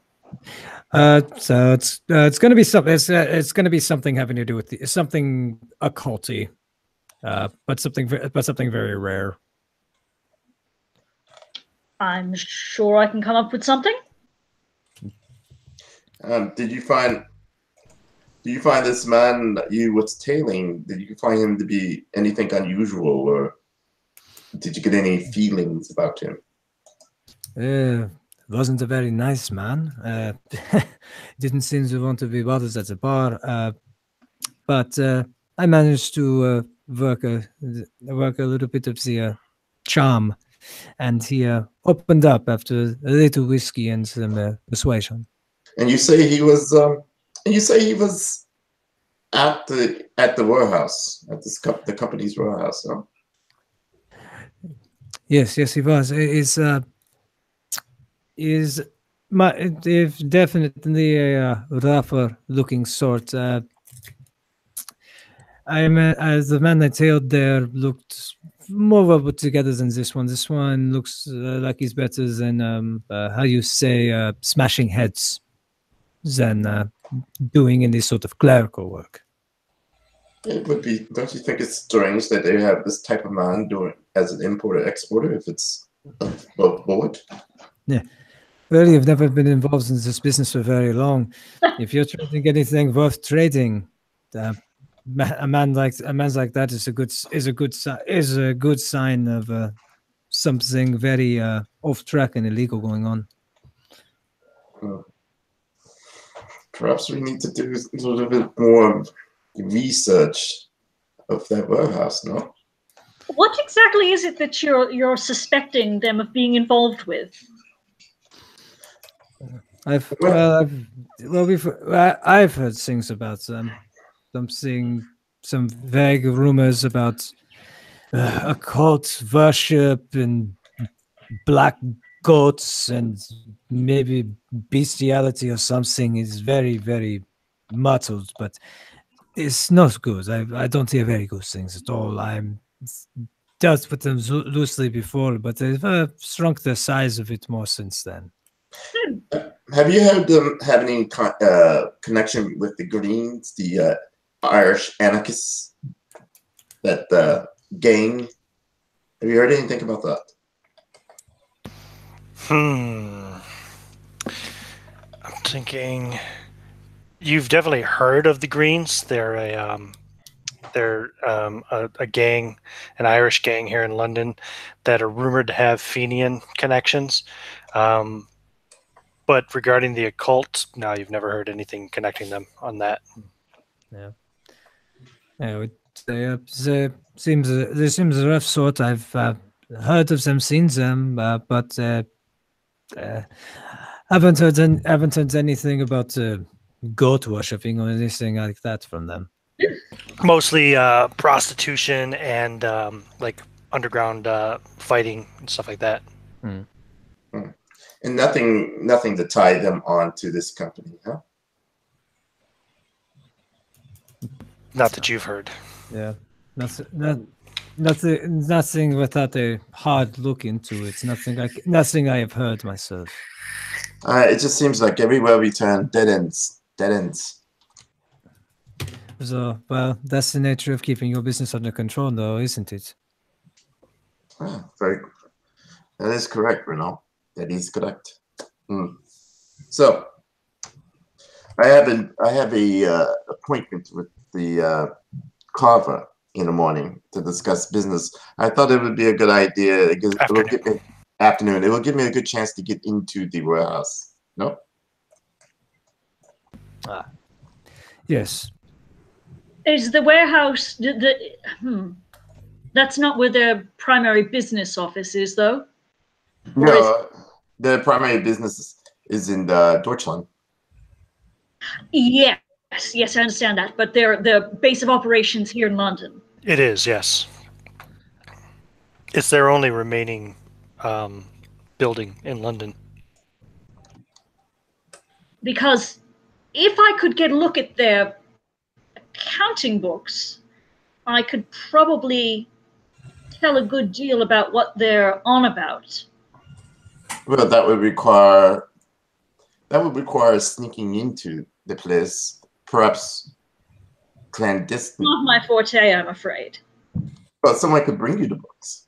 Indeed. Huh. What do you think, gentlemen? It seems like a sound semblance of a plan. I mean, I would think very dangerous. In my experience, this sort of things never can avoid the danger whenever it comes to the illegal activities or anything having to do with the occult. I mean, we're going to put it back. I'm not saying we're going to steal something and just take it, but it would provide an avenue of inquiry. Well, I think I don't disagree with it. It's just I don't have a lot of experience in this skullduggery. What about you, Renaud? I'm thinking that if they have a limited staff, and if some of them are occupied speaking with you, then that would be perhaps a better time than not. I mean, I suppose going in the middle of the night's an option as well. But whatever you gents think is best. I think that's a capital idea. What do you think, Rogan?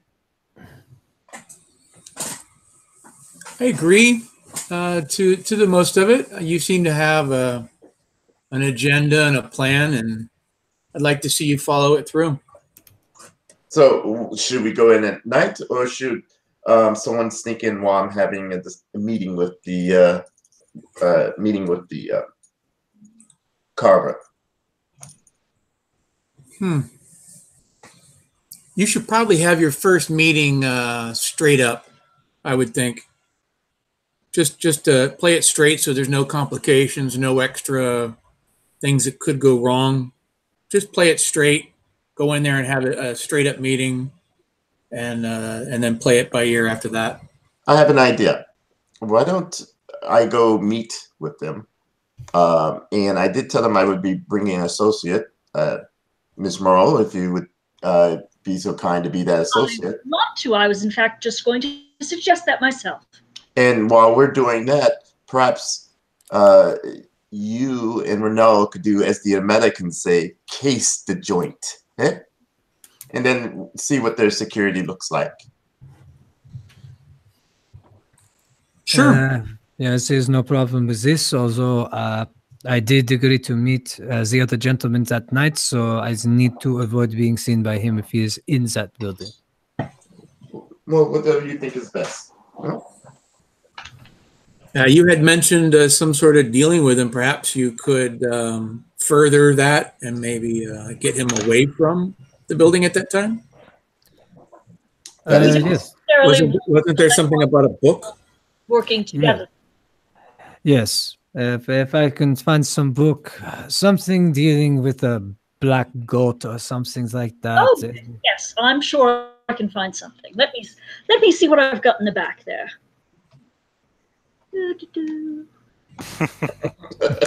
Give me a luck roll, Miss Morrow. All righty.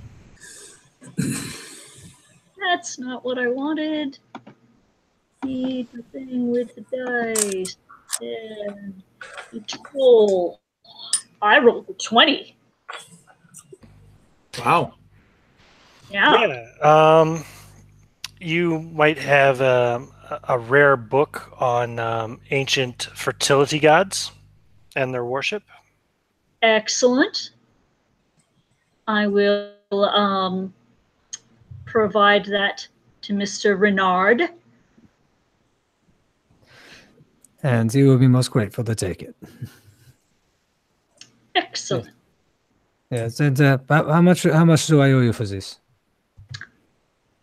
I insert a reasonable price here. Yeah, Okay. it's expensive. Yes, and he'll pay. It's a very rare old book. He'll pay the reasonable price, and he'll say, "If fate is kind on this, I believe you have a little bit more coming back to you." Oh, Lovely. Okay, cool. So you guys have your plan for the next day. Nothing else you want to take care of on this night, no? No, I don't think so. Okay, so you can retire for the evening to enact your clandestine plans the following day. Let's take a bio break for a few minutes. If anybody needs to Very use the good. restroom or get a refreshment, etc. And we'll resume in a few minutes. I'm going to get more cake.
Okay, I have cake and I'm back.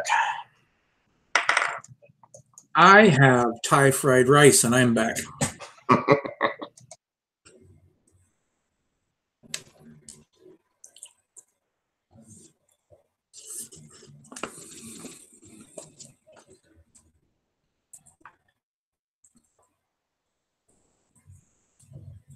I had the unfortunate opportunity to taste a sugar-free lemon meringue pie that someone was testing a recipe for a restaurant. Sugar-free lemon meringue? Oh my God, jeez.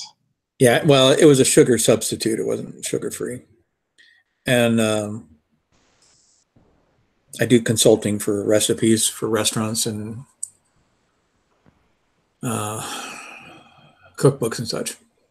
Anyway, they had used an artificial sweetener rather than a reduced sweetener like a Splenda, something like that. And it changed the chemistry. And it was just one of the most horrible things I ever put in my mouth. Oh my God. I smelled it. When I first smelled it, it caught me off guard, and I was like, whoa. And I tasted the crust by itself, and I said, something's wrong. Something's not right.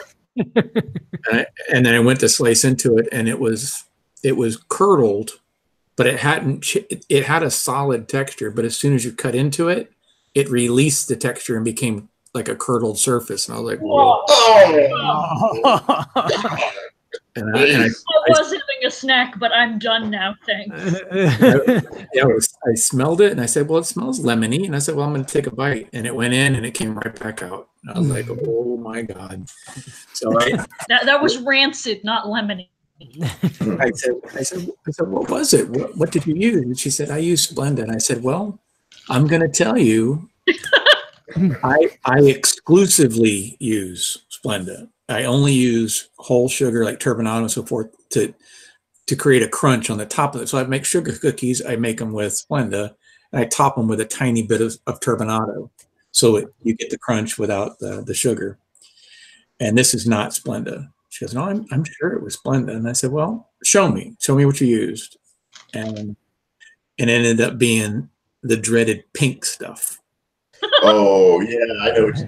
Yeah. And it's loaded with aspartame, and you can't cook with that. It kills coffee, man. That stuff kills coffee quick. Terrible. Dreaded pink stuff, sweet and low, yeah. Yep. Ugh. All right. Truly horrible. I am back anyway. Sorry, it took me a moment longer. In a minute too, I had to feed the cat, so she won't be driving me nuts all night. So, what did you feed the cat to? Yeah. You don't feed the cat to anything. She's the apex predator. Don't you know? The thing in the basement. Yeah. So, okay, the next morning, Stanton, you have received the book from Miss Morrow. Did you spend the night at the agency? They have spare rooms. I think you were. Yeah, I did spend the night at the agency. Cool. Okay. Very good. And Miss Morrow, in the morning, are you opening the bookstore, or? What time are we going to be going over to That's warehouse? in the afternoon. Okay, then yes, I'll open up the bookshop for a few hours in the morning. Okay. As you're reading the morning papers, there is an article that catches your collective eyes. Oh, damn. Every time we read the morning paper, something bad happens. Murder most foul at Lion Wharf in Limehouse. George McLaughlin, London-based artist, found stabbed to death and tossed into the River Thames. Basically, the article says that it seems to have been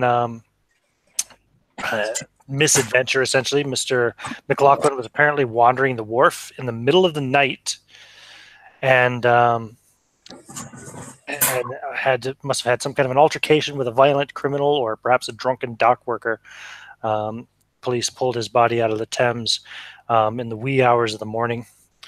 And at the time being, it's under investigation, but they have no leads as to a potential suspect. Now, Mrs. Morrow. Yes. Give me an idea roll, basically an intelligence roll. Okay. So what we got here? I got a 52 out of 75. Okay. You have met Mr. McLaughlin before. He has been a customer of yours in the past. Oh, dear. Yes. You remember he had bought a couple of books from you. a few books, in fact. He had a bit of an obsession with like pre-Raphaelite. Painting, poetry. Yeah, exactly. Particularly, he seemed to have an obsession with the tragic figure of Ophelia. All right. Yep. Also, however, he recently came in and bought books on somnambulism and right. dreams and their interpretations. Interesting. Mm-hmm. Do I know of any associates of his, like if he had any employment, any people that he came in with? Nope, he always came in alone. As far as you know, he was just an artist, and all of the poverty and struggles that are inherent therein. And no obvious reason why he'd be down at the docks in the middle of the night. No. Interesting. And whereas Carmichael and Von Zorn and even Renard, you have not had personal dealings with this man before. However, the location of his murder probably stands out to you, seeing as that is right by where the Heligoland Company warehouse is and where you were last night, Mr. Renard. The plot thickens. Huh? Do we get the shared information about her knowing him and such? Yeah. I'll take a quick tea break and come over and let you know I have something to discuss. And if you'd like to come over, I don't want to leave the shop unattended, but if you'd like to come over for a bit, I can discuss it all with you. Very good. So yes, she tells you about what we just heard. She adds in there's a very famous painting of Ophelia. She goes and tracks it down, and I can look it up if you guys haven't seen it before. But if for those of you who are not well versed in Shakespeare, Ophelia was the young lady who was Hamlet's intended, and she went mad and drowned herself in frustration and grief over her father's murder. I believe the painting is done by Waterhouse. Am I not correct? I believe it is, Mr. Waterhouse. You are indeed correct, sir. Is it? I'm pretty sure it was Raphael. I know there's more than one. You're talking about the British painting Ophelia. It's by Sir John Everett Millais. Oh. Milliais. Oh, right. It was an artist that had, or sorry, it was a painting that had influence on other artists from John William Waterhouse, Salvador Dali, to Peter Blake, Ed Ruscha, et cetera, et cetera. Sorry. You are right. I am thinking there's a bunch of them that I just pulled up, but yes, I'm thinking of the Millais one. Correct. The Millais one was painted in 1851, 1852.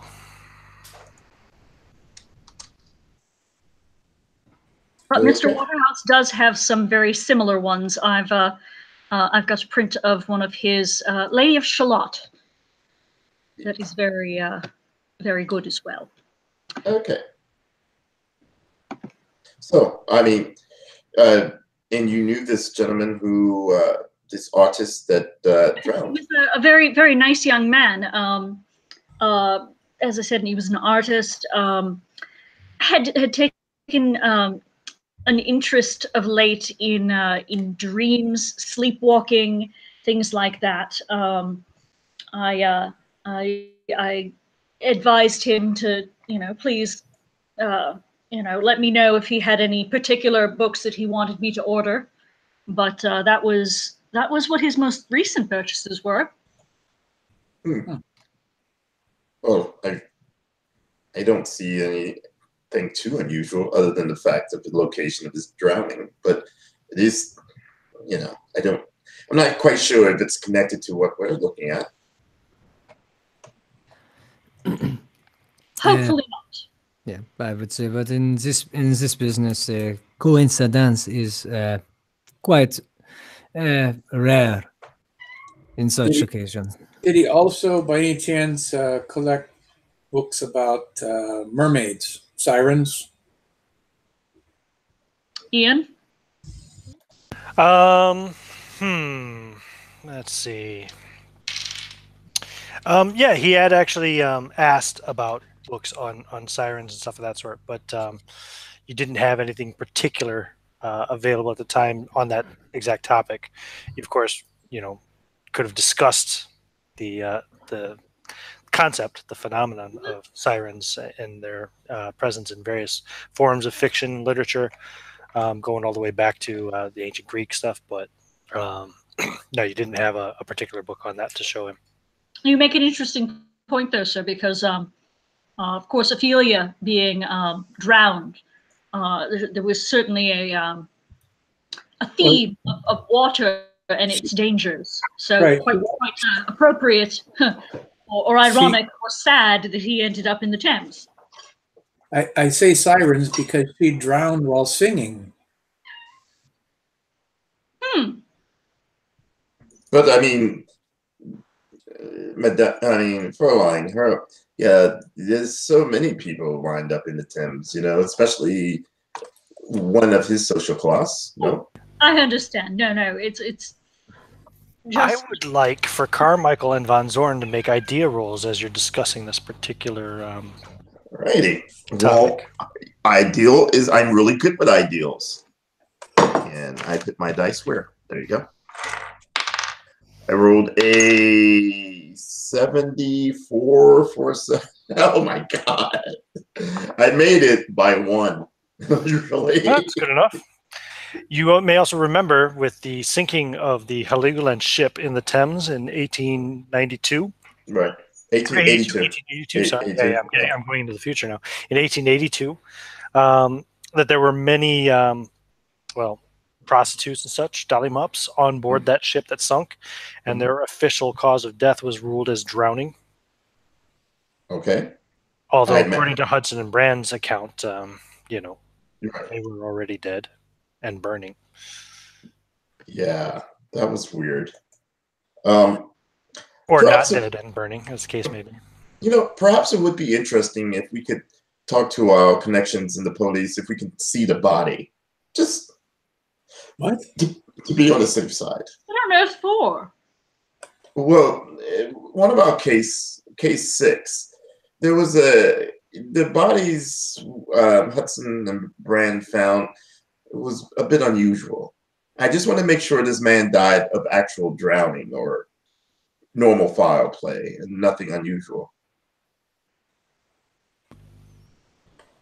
I mean, I'm not expecting you to go. No. I mean, I'm sure I wouldn't even know who to speak to about that. Well, we have contacts. Yes, one of the nice gentlemen who came and provided security, perhaps. No, you are very clever, are you not? Yes, very much so.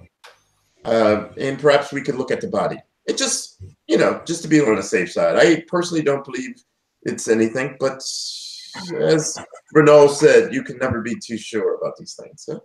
I will leave that part to you, gentlemen. Yeah, that's curious. I don't know how we're going to get a viewing. We have no medical or other reference for it. Well, I mean, if we can talk to our friends down at the yard. Maybe they could just let us in and take a look, or at least look at the report of the body. I suppose it does no harm to ask, except to be labeled a ghoul. So I would mind your P's and Q's when you're speaking with folks. Well, I mean, given the reputation of this firm, ghoul is probably the least of things they would call us. No. Fair enough. I will leave you to it. Do you want to recap on case file 6, or to perhaps go over the file with? I actually have it up right now on my screen as I'm looking at it. Yeah. I'm just saying if you would want to share that information or not with Mrs. Morrow or Mr. Right. I had given her the case file, but I wasn't sure if she was able to read it yet. I haven't had a chance to look at it yet now. So yes, we will review it. So in early autumn, September 1882, Hudson and Brand invited Sergeant Parlow to take stock of both their enterprise and their investigations into the Otra. The agency had enough regular work to declare a good profit for its second year of business, and its library, gun cabinet, larder, wine cellar, and staff roster were well stocked. They had defeated or at least investigated 6 major incidents of supernatural occurrence, yet there seemed to be a lull in such events. Hudson was suspicious of this current lull and thought it a calm before the storm, whereas both Brand and Sergeant Parlow were happy at the relative calm. The sergeant even opined that Mr. Hudson should not dwell on such matters and should instead revel in a newfound peace in the war against agents of the darker powers. That peace was not to last long, however. On the 17th of September, Hudson and Brand received word that Sergeant Parlow had been stabbed and lay in a hospital bed fighting infection.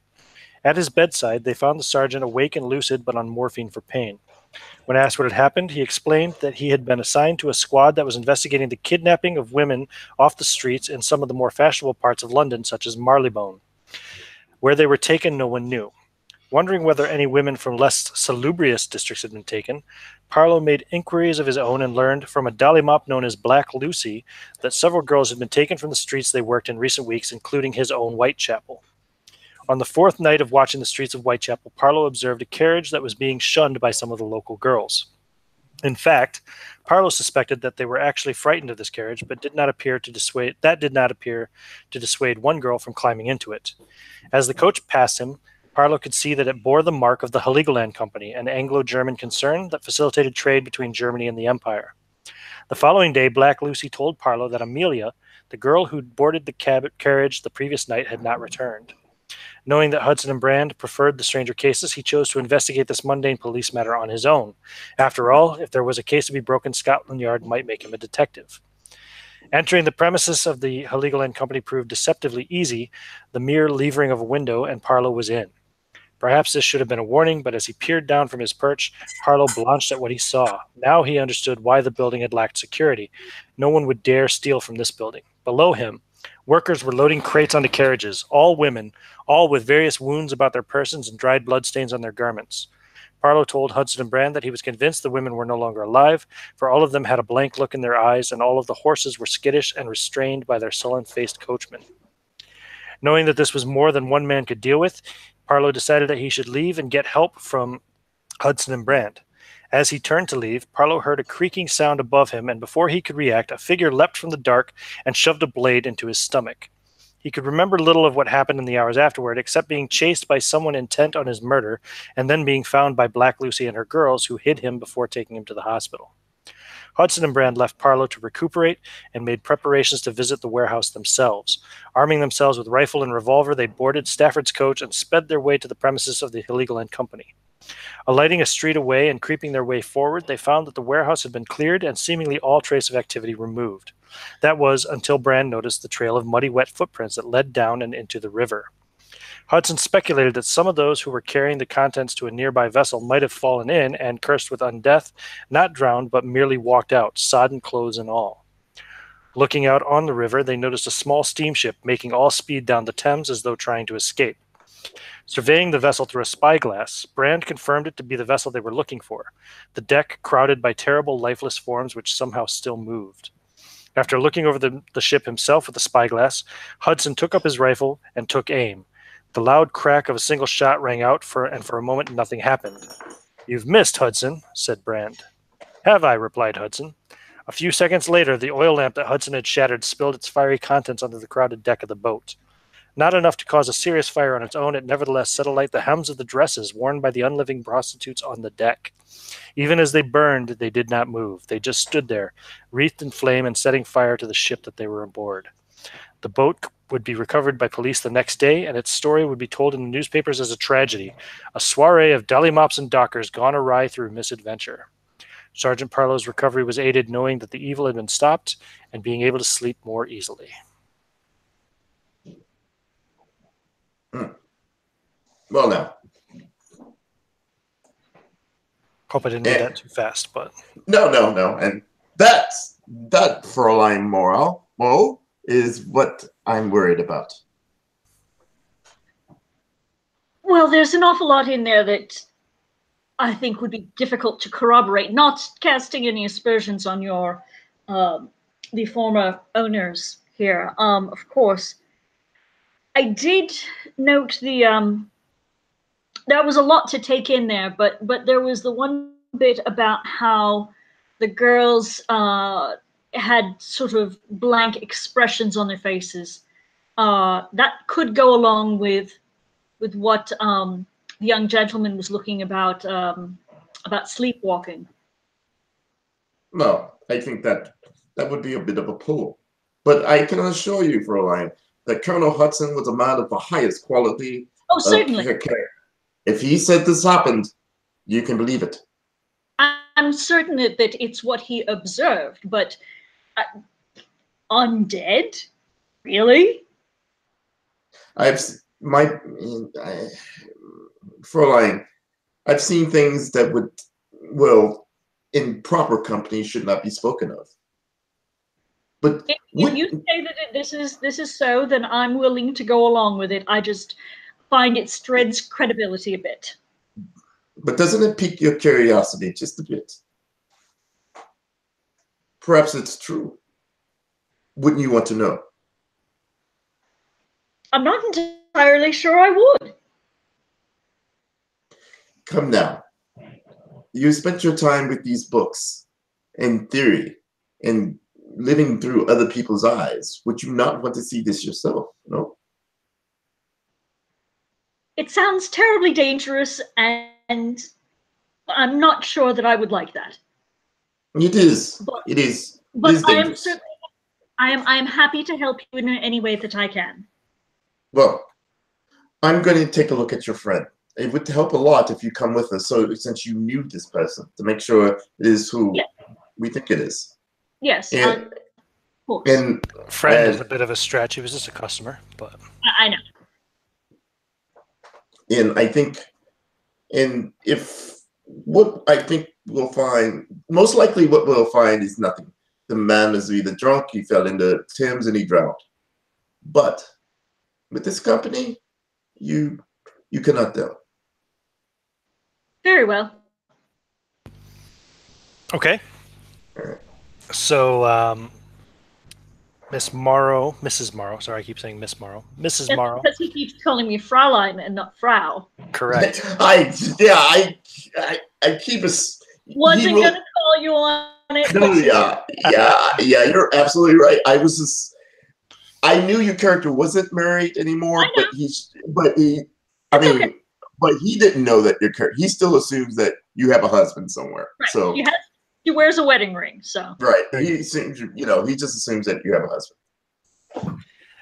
So, Mrs. Morrow and Mr. Von Zorn are going to try to go to the morgue and see if they can find out about the body. Well, first, I'm going to talk to the police contact and see if we can get permission. Okay. Yeah, he works the beat in Whitechapel, so. Yeah, and to say, is there any way we can get to be, who do we need to grease palms to let us in to take a look?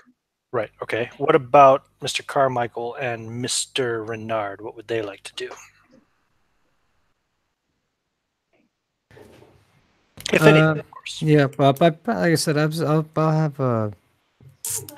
Mr. Renard ask, see if he can start asking around some of the lower sort and see if there was any strange activity going on around that, in or around that area at that time.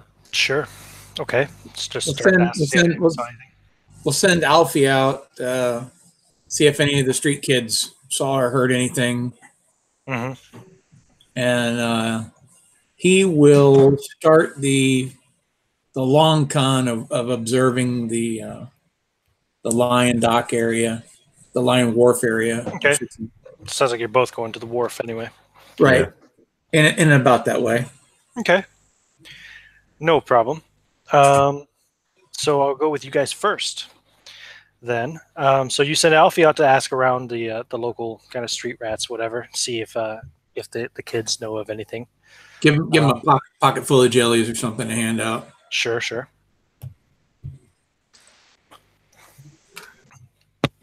And Renard, you also wanted to start just kind of asking around. See, Yeah. What specifically? What's your line of inquiry? The line of inquiry would basically be that that there was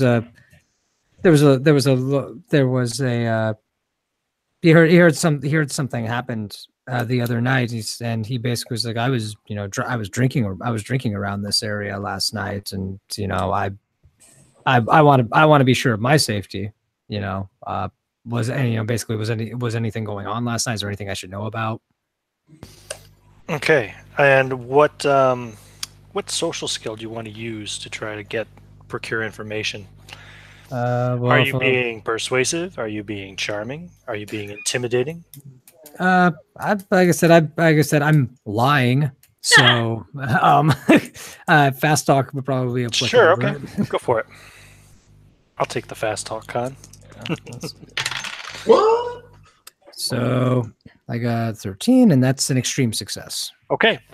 Yeah, actually, you get put on. Basically, you have to ask a few different people and stuff, and eventually you kind of find there was one kind of hobo in the area, as it were, a homeless gentleman, a beggar, who had supposedly had witnessed the crime and was the one who alerted the police. So you can track him down to talk to him.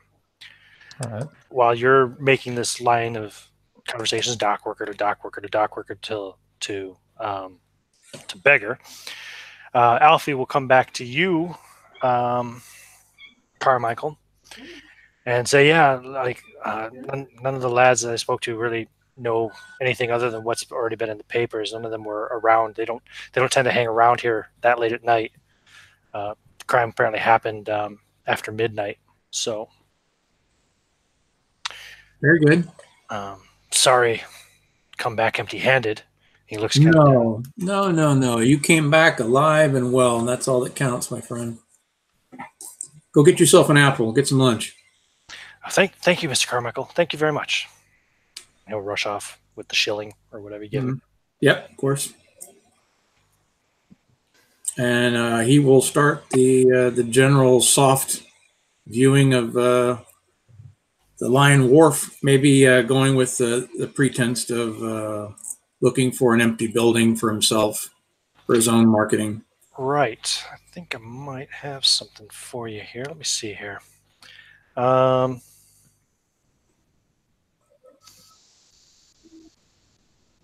Yeah, give me a spot hidden roll as you're kind of around the area, looking around and stuff. I have a decent spot hidden. Very good. All right, I rolled Any decent inquiry agent should. Yes, he got a 29 out of a 60. So I'm at just under the 30. You detect a faint trail of blood that heads around the corner of the warehouses towards the entrance of the Heligoland Trading Company warehouse. Interesting. Dun, dun, dun. Starting to feel better about not going in there. Give me another spot hidden roll. Damn it. Stand by. Get back to my die roller. And survey says a 47, which is not as good. A 47 out of, it's still 60. Yeah, I forgot. 47 of 60. Right. There is a mark near the door. Looks to have been cleaned.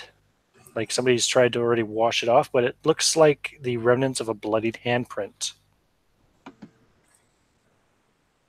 I see. And at this point of the day, it is what? What are we looking at? At this point in time, it's like late morning. Is there any activity on the dock, people-wise? No, but the door will open. And oops, I need to pull up my right page. And in fact, since you're at the Heligoland warehouse, I'll pull this up. This man comes out of the door. If I can find the damn picture, I was just looking at it a second ago. I seem to have lost it. Here it is. This gentleman will pop out through the door and say, "Can I help you, sir?" Well, he does not look like the individual we met the other night, and I can only assume his brother had some appearance that is not this.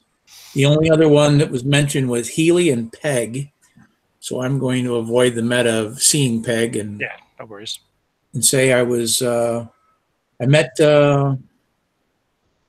Mr. Timothy Carver at an event, and he said to stop by, and I happened to be in the area, and he said to introduce myself to a Mr. Peg and make arrangements to follow up.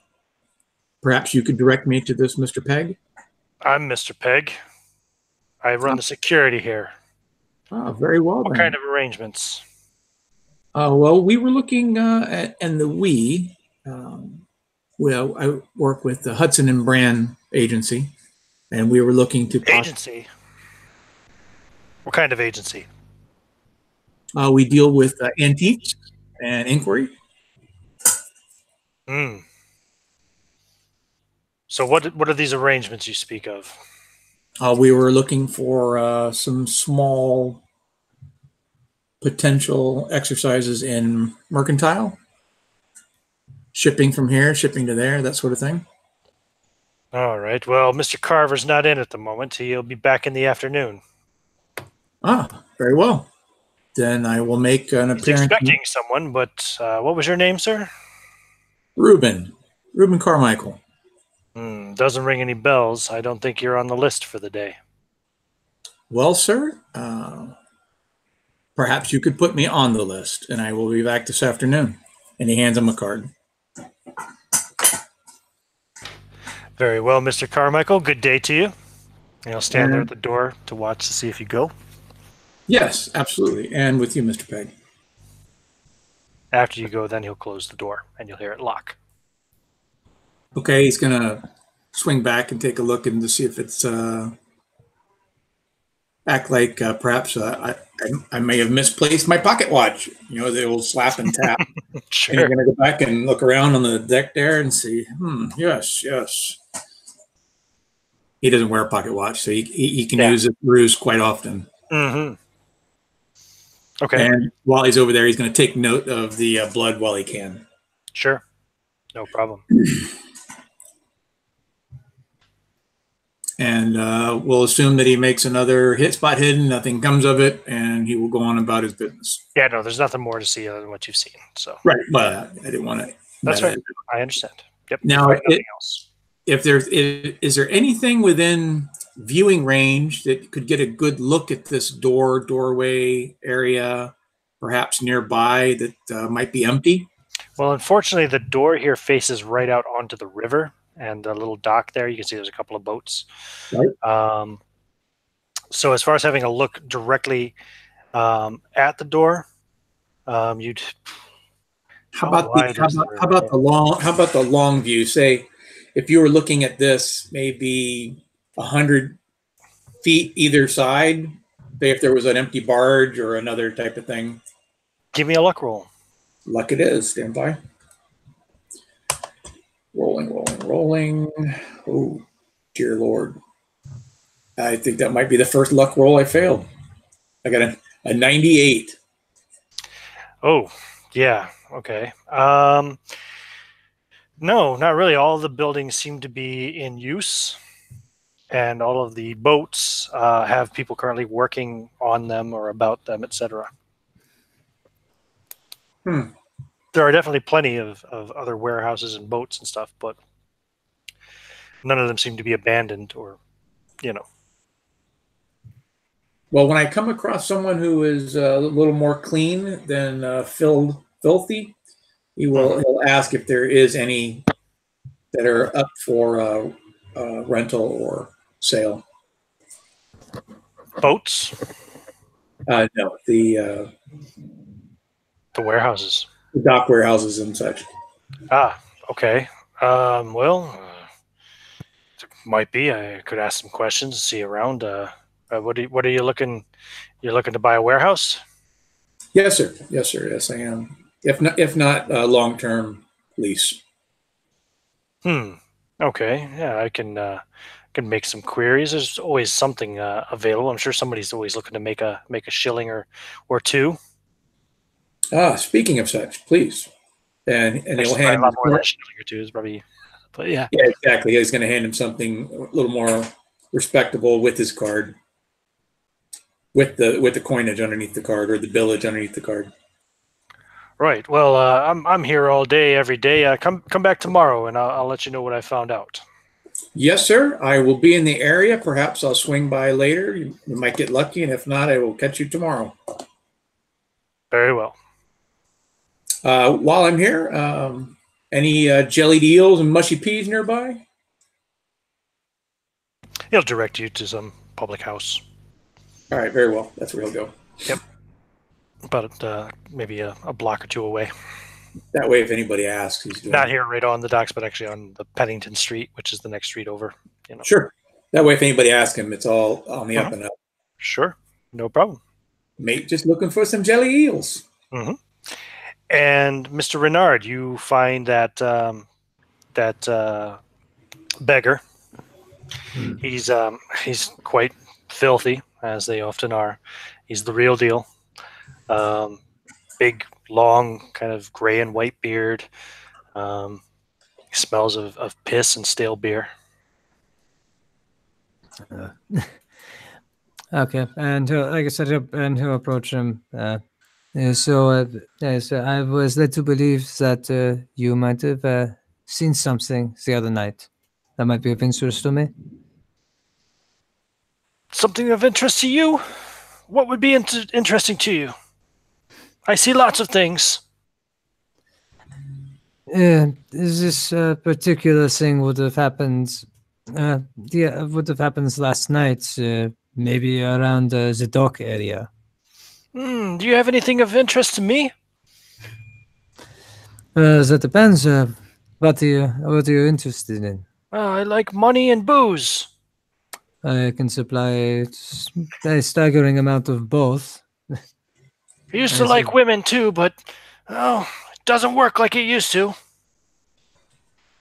Yes, I've heard some things about hygiene and alcohols not being a good mix when that comes to that. What? Are you insulting me, you foppish Frenchy bastard? No, sir, not at all. Just acknowledging the point. I said, what is your pleasure of drink? What have you got? Well, I can get you a very nice scotch. Perhaps maybe even some champagne. Champagne? No, the scotch will do just fine. There's a place right down the street here we can get a bottle. All right, use it the way. Scotch. I haven't had scotch in a long time. So he'll walk with you to a place nearby, and so you can procure a pint-sized bottle of whiskey. Yeah. Right. So you wanted to know about? It must be about that murder, yeah? It didn't happen like they said in the papers. You know, the police tried to take all the credit, said they pulled that man out of the river. That's not true at all. I pulled him out. You see? Really? Yes. I saw it happen. He ran into some big brutish fucker. Massive he was. They had some kind of a very brief altercation. The large ruffian was speaking in a very loud, raised voice. The other lad, he seemed strange. He didn't even seem scared. He was kind of demure, you know, like real passive, real quiet. I think he might have been on drugs or something. He barely reacted at all before, that big brute pulled a knife out of his coat and stabbed him twice in the chest and pushed him into the river. Ran off. Did you get a good look at him? No, it was well past midnight. It was quite dark. I was staying back in the shadows, you know. I'm not as young as I used to be. I'm not interested in taking on any knife-wielding ruffians these days. Once I was sure the man had run off far enough, I shouted for the constables, and I ran over and I pulled that man out of the river, pulled him up onto the bank. I'll show you where. And he kind of will start walking with you. Mm-hmm. Says, well, he was stabbed real bad, twice in the chest, losing a lot of blood. And he just kept saying a name over and over again as he started to fade away. He was dead before the constables arrived, I'm afraid. And what was his name? It was an old name. I remember hearing it in the Shakespeare once. Ophelia, that's it. Yeah, right. People do often say things when the delirium deaftus greet them. Terrible thing. Must have been a very young man. I wouldn't say he was much past his 20th year. So sad when that happens. Yeah. Is this a common occurrence around the area? I'm obviously not from here. Is this normal? Well, I don't know if I'd call it common, but I wouldn't call it abnormal either. Young men like that shouldn't be walking around here down by the river in the middle of the night. It's not safe. You never know who you'll run into. Yes, this is true. I'm discovering these things for myself from my time here. Was there anything else about it that you noticed? Anything else that was odd? Oh, well, like I said, the boy, he just didn't seem to be acting proper. If I had run into a man like that who started shouting at me, well, I would have turned and run away as fast as I could. He just stood there staring at him until he stabbed him and threw him in the river. Huh. Like I said, maybe he was drunk, or maybe all those young people, they're discovering all these these drugs these days, the ones the Chinese bring in, the opium and stuff like that. I don't know. It's not natural for a man just to stand there facing a man nearly twice his size. Yes, it's very peculiar. Did you contact the constables of the police with any of this information? Well, I stayed there with the boy until the police arrived. Well, they ran me out of there pretty quick after that. Yes, I guess a closed case is better than one that I can't really investigate. Yeah, thank you for your time. And what was your name, sir? Oh, my name, Tommy. Tommy Gunn. It's a pleasure to meet you, Mr. Gunn. Could I find you around this area regularly? Oh, perhaps I come and go. You know, it just depends on the tides, as they say. He's always shooting off his mouth. I go wherever the people are handing out the most shillings. Yes, well, I might have a potential business opportunity for you if you are around this area. Business opportunity? Oh, that sounds an awful lot like a job. I'm not interested in anything like that. Not so much, Fuck. I come by every now and then and ask you if you see anything. So interested in this? Anyway, are you friends with that boy? He's an acquaintance of a friends of mine. Also, I plan on doing business in this city, and cannot really engage in business without knowing, what is going on the underside, if you know what I mean. You seem to be a well-informed man of the area. I drop by every once in a while, bottle of scotch and some shillings. You tell me some things. We exchange. I'm always happy to trade information for alcohol or money. Yes, very good. I will probably be contacting you in the future. If you could keep an eye out, if you see anything strange going on around the Heligoland Company building over there. Heligoland. Heligoland. Oh, it's a foreign outfit. Yeah. Yeah, and so I said anything strange in the area recently? Seems to me there's something maybe was there. I can't rightly recall though. Like I said, if you wouldn't mind keeping an eye on it for me, I would be very grateful. Well, sure. Might be you come back with another bottle. I might have a little more information for you. It sounds good. Sounds very good to me. Well, good luck. Yes, you as well. And he'll take off after that. All right. Oh, well, before you do take off, give me another psychology roll. Sorry, I probably should have said this. Yeah. I didn't think of it till just now. But I got a 20, which is a hard success. yeah, you know he knew more. Hmm.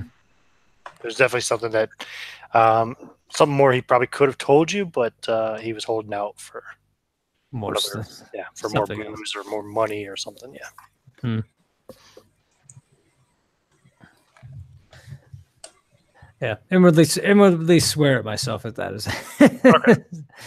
as I'll walk away. I'm making note. I'm like I'm gonna have another conversation very soon. Sure, no problem.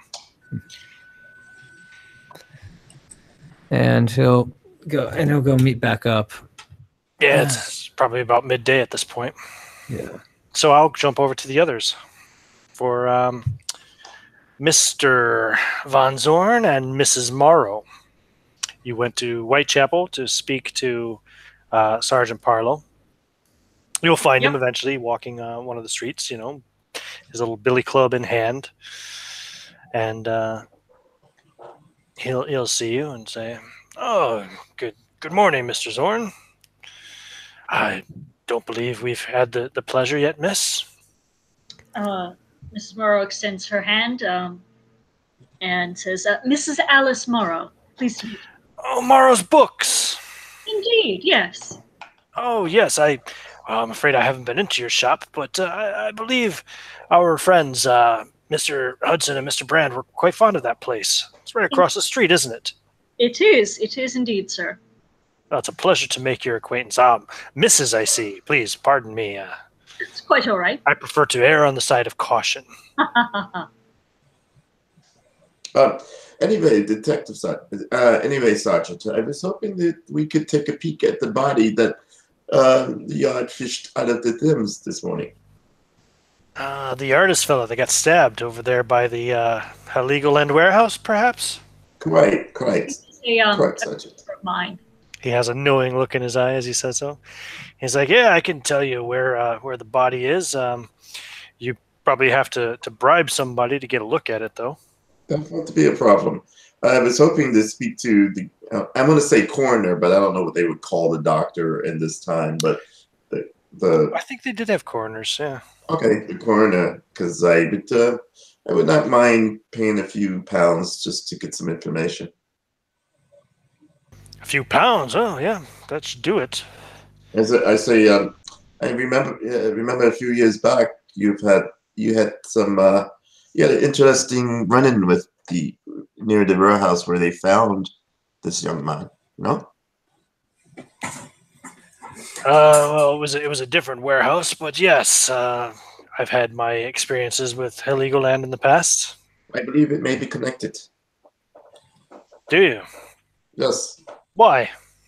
Because where the body was found, in the unusual circumstances here, we believe they may be up to more than meets the eye. We've been having our eye.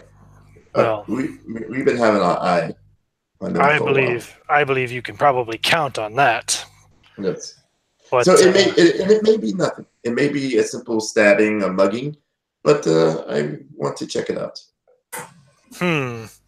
Yeah. Well, just keep in mind that not every murder that occurs in front of a man's doorstep is committed by the man himself. Surely, if a man were found murdered on Golden Avenue, we wouldn't put you and Mrs. Morrow down as suspects. You understand? But that said, no, I definitely think there's probably something going on in that warehouse.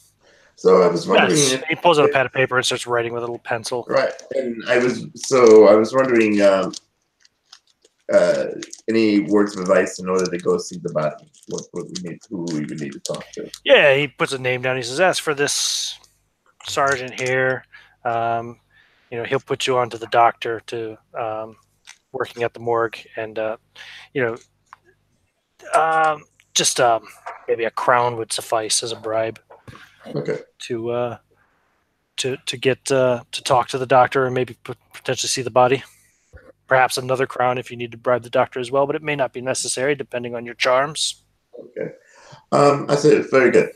Thank you, Sergeant. We'll let you know what we find. Huh? Yes, of course, of course. Frau Be Morrow? careful. Be careful with Heligoland. Hmm. You've seen the case file. You know what happened to me. Yes, yes. And that's one of the reasons I came to you, because I knew you would be interested.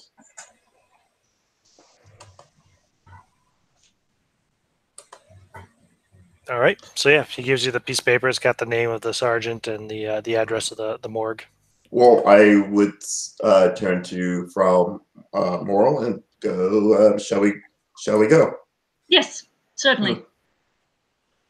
So we go there, taking a handsome cab.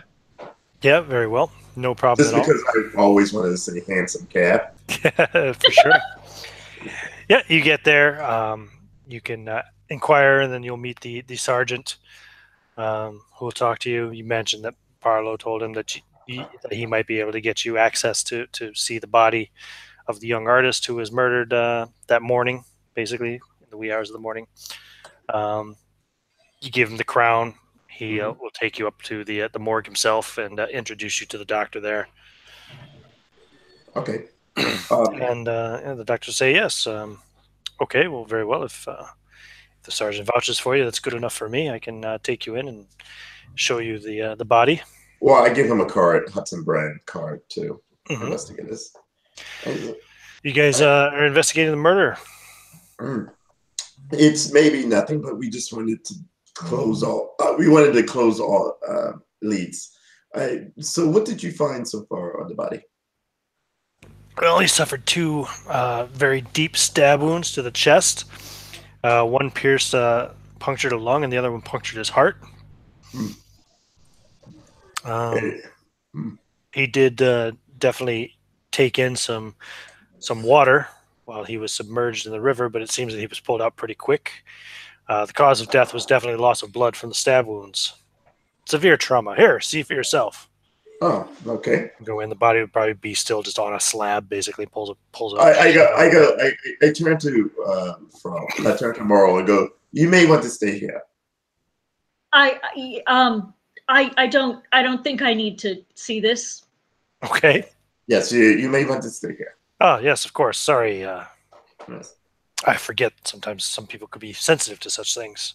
Well, it's not a thing. It's not a thing for women to see. Well, you don't know my wife. Oh, anyway, over here. And he pulls the sheet up, and you can see the body there. Okay. You can see the evidence. The stab wounds are quite obvious. Do you think it was just a regular robbery? Oh, that's for the constabulary to investigate. I was simply here to verify the cause of death. How long was he in the water for? Couldn't have been more than a minute or two, I'd say. I opened the guy's eyes up, looking into his eyes. Okay. Yep, he's dead. No weirdness in the eyes or dilation, weirdness. No. Do you have a medicine skill? Not at all. I'm just looking for like if his eyes are like totally black or something like that. Nope. Seems like a normal dead body. Okay. I'm just gonna do a quick look over any weird puncture wounds or anything like that. Yeah, they didn't have much for forensic science anyway in the 1890s, so. Right. I'm just looking in it like. He just has those two stab wounds. That's it. Check his pockets. They're emptied. Okay. Yep. Anything unusual, Doctor? Nothing unusual. It just looks to me like he ran into the wrong person, probably in the wrong place in the middle of the night. Yeah. These kind of things happen in London all the time, unfortunately. Yes. Yeah. That's it. A man has to take a certain responsibility for where he places himself and when he places himself there. For that, Yeah, this is probably another dead-end lead. You wouldn't catch me in that neighborhood after dark by myself. I wonder why he was there in the first place. He doesn't seems to be the artist type. Mm. Well, I don't think there's anything here. Perhaps he was fishing for inspiration. Oh, I guess he found it. Well, thank you, Doctor. You were very helpful. No, no problem. Glad to help. Good luck with your investigation. Thank you. I give him a card. If you come up with anything unusual, you will let me know. Yes, of course. Thank you. I go back outside. I mean, I go back out in the room where Morrow is staying. I say, I didn't see anything unusual. Oh. He has 2 stab wounds in the chest. That seems to So be not the. drowning. Say again? So it wasn't a drowning. No. It seems he was stabbed in the chest and thrown into the water, but he wasn't in the water for very long.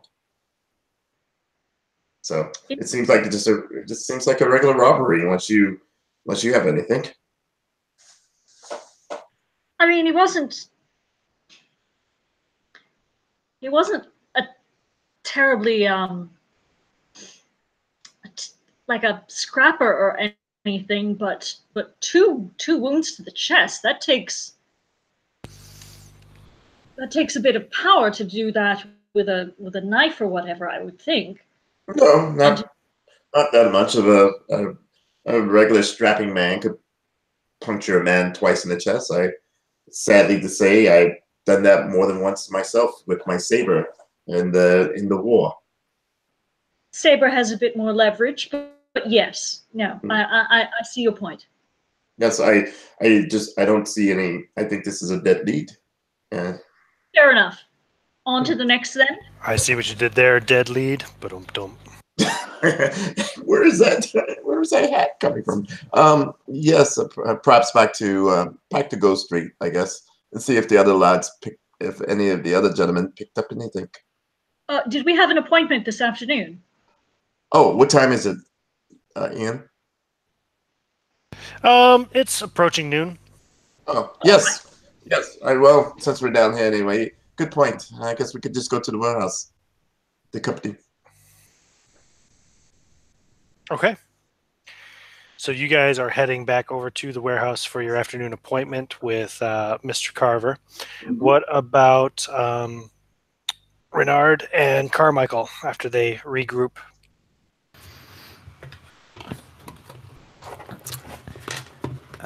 So Renard would have shared some of the information. He would have shared the information with Carver, basically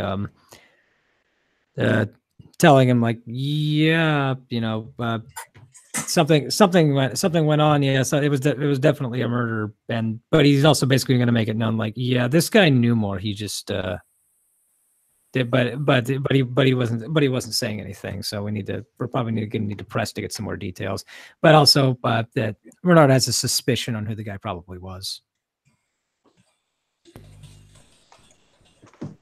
Do you need him to go over any of that with you, John, or were you present for all of it?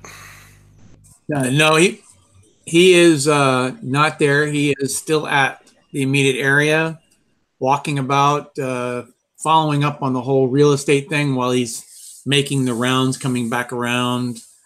Anything he can do to keep a general eye on the area because he knew their appointment was coming up. So he wanted to cross paths at that point. Okay. Right. So unless he's found being conspicuous by his compatriot, he's out of the loop at the moment. Okay. Well, in that case, then, Renard, you don't know where Carmichael has gone. Yeah. You don't find him. Well, like I said, he's probably gonna regroup with the others just to basically get a plan thing because he also still has that meeting that he has to go to. Yeah, you'll see them kind of coming up anyway. They'll pull up in a cab. You'll see Mrs. Morrow and Mr. Von Zorn climb out of the cab.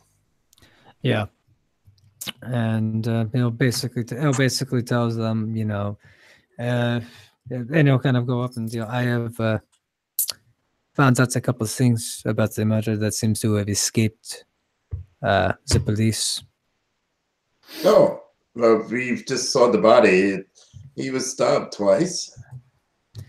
Yes, apparently by a very large, unhappy man, from what I was told.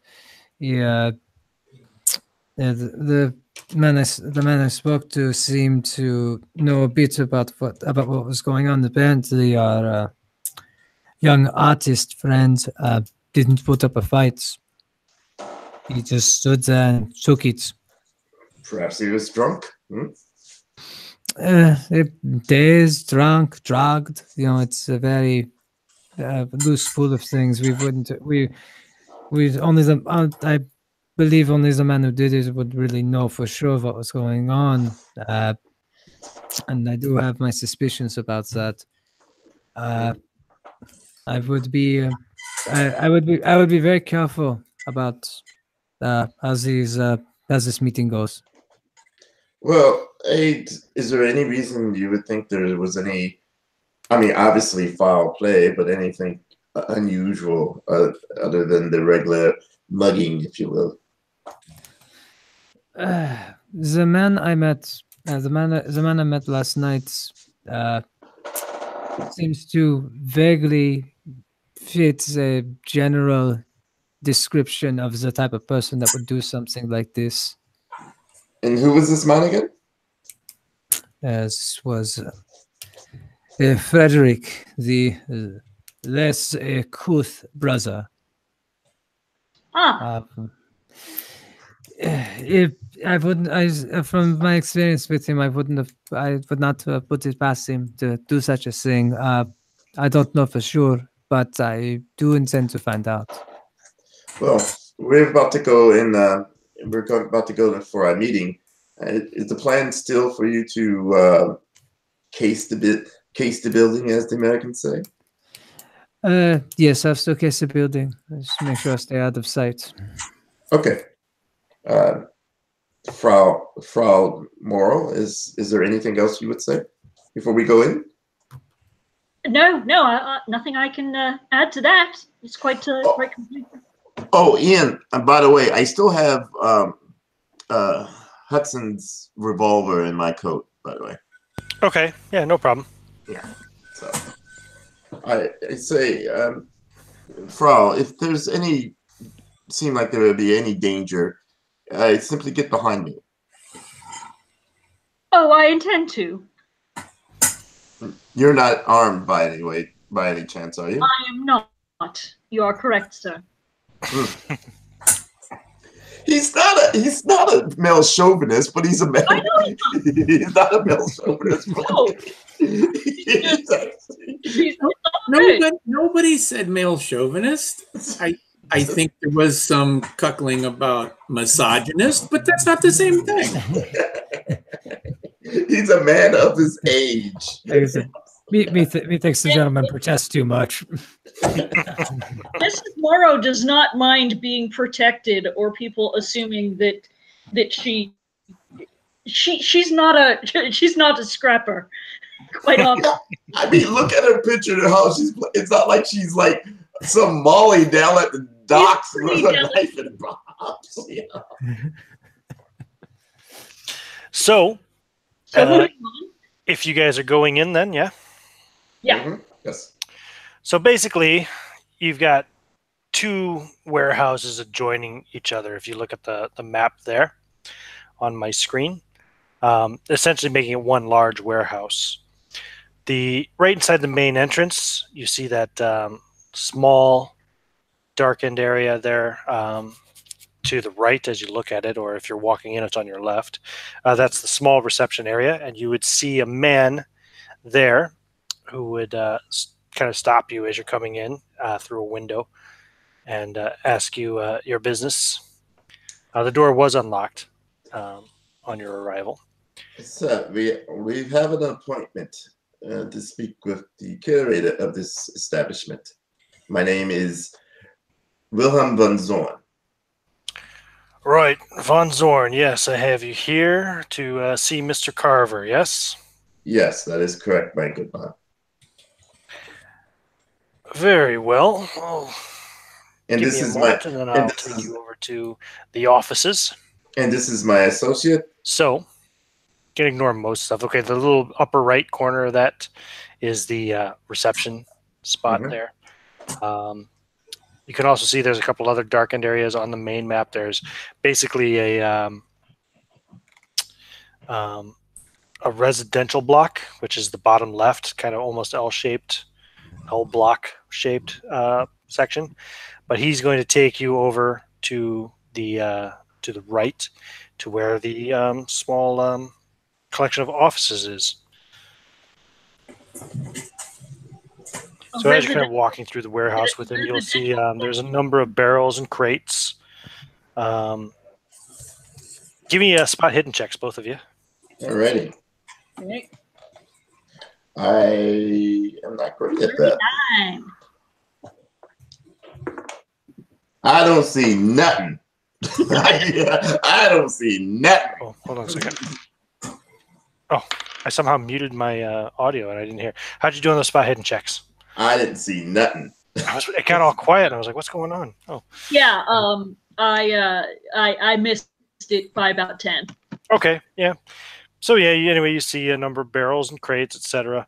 As he kind of takes you over towards the office block there in the bottom right corner, which is also on this more detailed map on the right side. It's the kind of bottom right corner of that map as well, the square-shaped section there. Okay. So the office block, as it kind of takes you in, obviously you can see this is used for the day-to-day operation of the company. Let's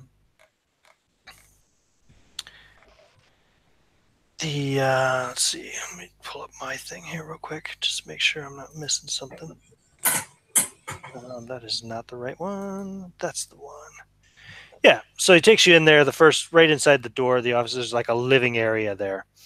So he takes you right into there.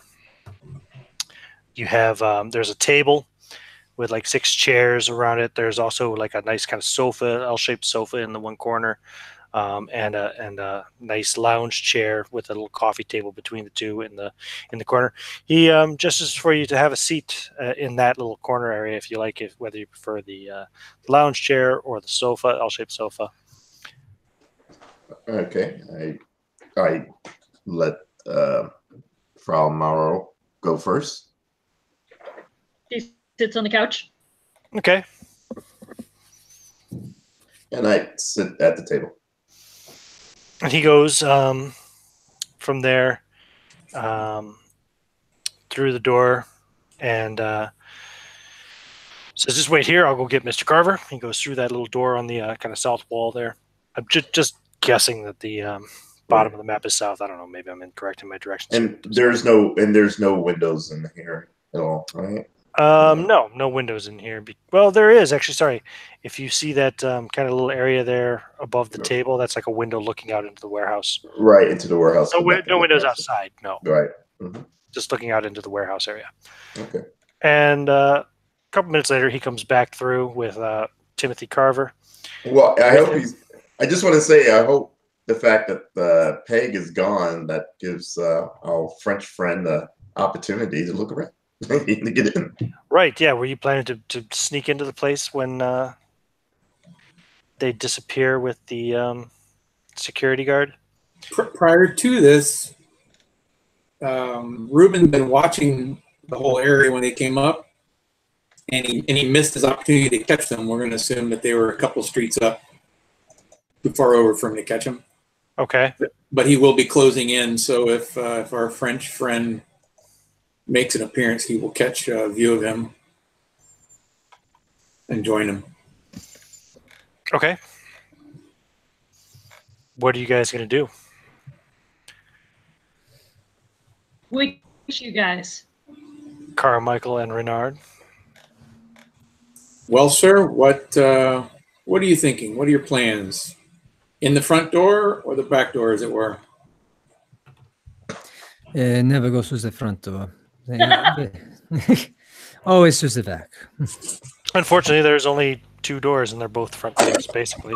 But Well, I'm going to close that one the back door, and we go to that one. Okay. Give me a stealth rolls. All right.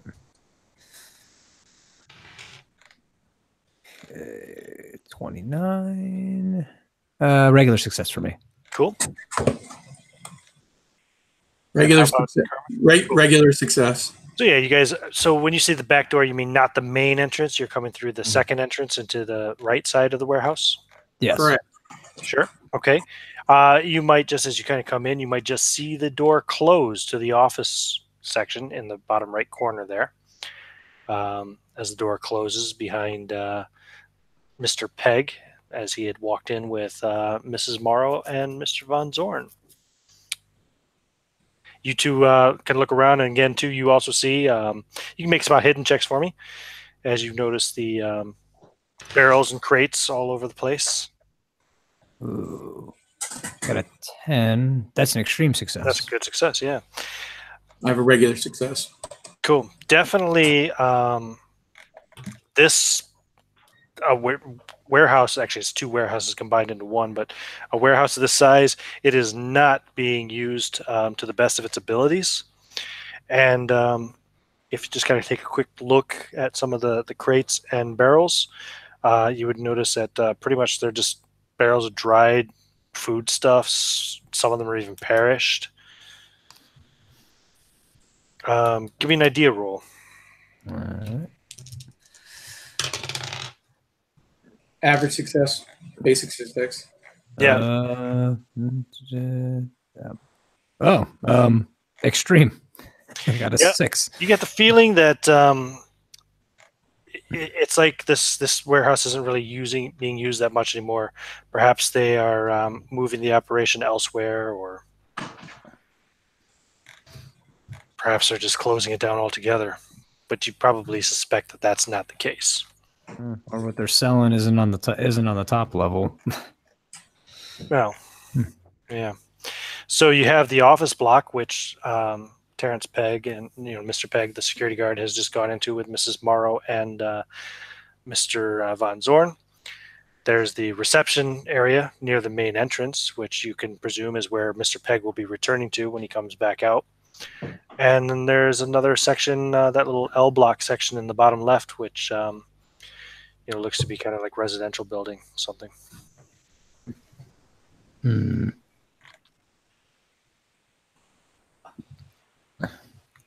Yeah, he's out of his element. He's letting Renard take it. He's just taking in if there's any valuables to note the level of success.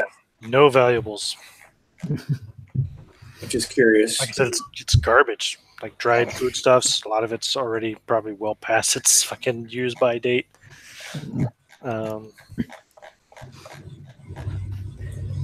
Let's see. Okay, so let's go. Let's see. When we get into the room. Okay, so go over the rooms again for me one more time. So, on the map I have displayed there, Yeah. you have, if you look at the first map on the left-hand side, not the detailed one on the other side, but you would see in the bottom right corner that square space darkened area. That's the office area where you've just seen Mr. Pegg take Mrs. Morrow and Mr. Von Zorn. Mm-hmm. Then the bottom left side, the L-shaped block of buildings there, that looks to be kind of like a residential, like a residence and stuff, Mm-hmm. And then there is the smaller darkened area right next to the main entrance, which is just the reception spot where the security guard probably usually waits. As you see, there's a window there facing on the street. That's probably where he was sitting when you were looking at the door earlier, Carmichael, before he came out to ask you what was going on. Okay. Let's go check out that residential looking area. Very well. Okay. So you guys can go over there, and you see there's a door almost right across from the main entrance. You go up to the door to the residence. It is unlocked.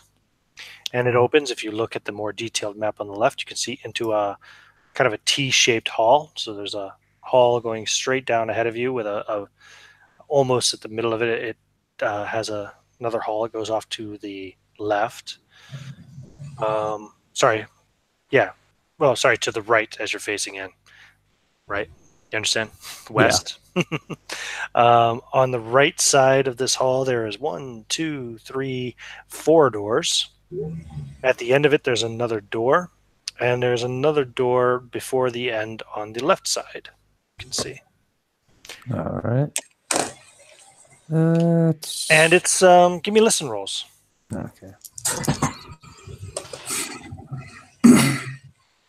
Fail.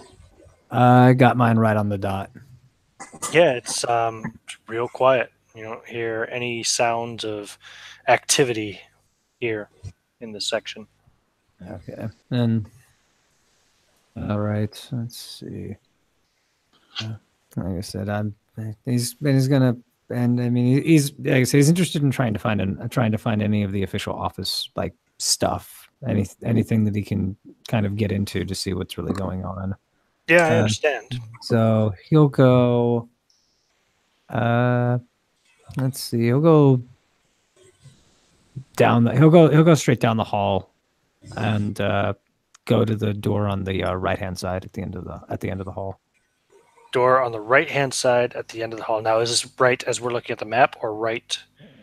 Right at the southeast corner. Yeah. Yeah. Yes. Okay. You go down to that door. And are you going to open that up? Yeah. Yeah. Okay. Cool. Let me see here. Shit. You know what? I fucked it all up. This is actually the office area, and the other one's the residence area. Well, it just works out that Timothy is meeting them in the residence area, and you guys are in the office area. I don't know how I screwed that up, but it doesn't matter. It works. He's a very casual manager.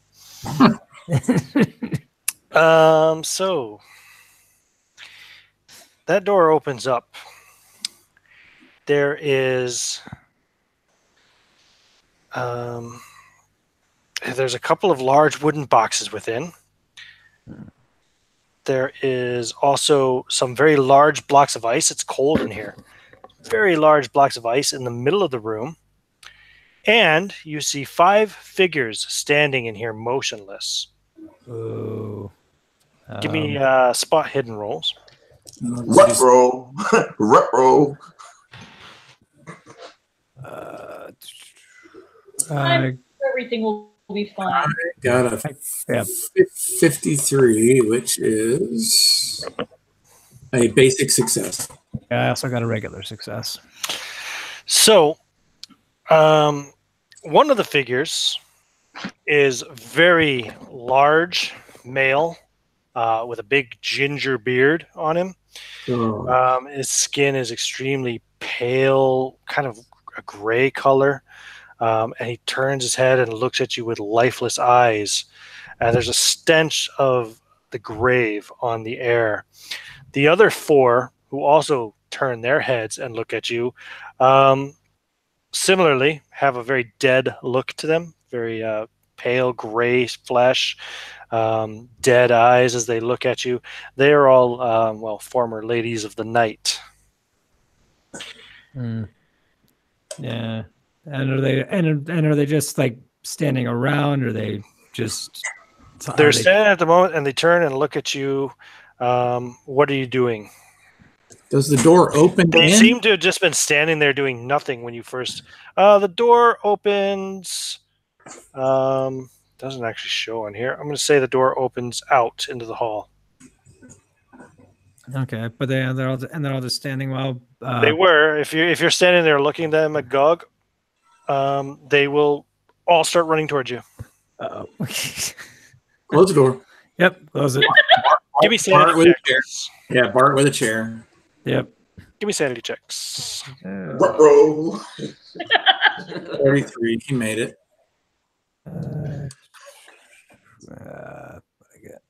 You know, I look over to Merle and go, "How do you think the lads are making out down there?" Oh, I'm sure everything's fine. Yes, I got a 61, so I passed. Okay, cool. No sanity loss, but yeah, that definitely didn't look very natural to you. And so you slam the door closed, and Jam a chair underneath it if there's one. there's no chair here in the hallway. No. Mhm. What are you doing? Renard, hold the door for a moment. Renard, you hold up against the door as they slam up against it. Is there a lock in the door? There is, but you don't have a key. But I have a lockpick. Okay. Well, first, let's see if you can hold it closed. As one of these zombies is trying to force it open on you. Where's his strength? Ah, there it is. Huh. How'd you do on your strength check? Let's see.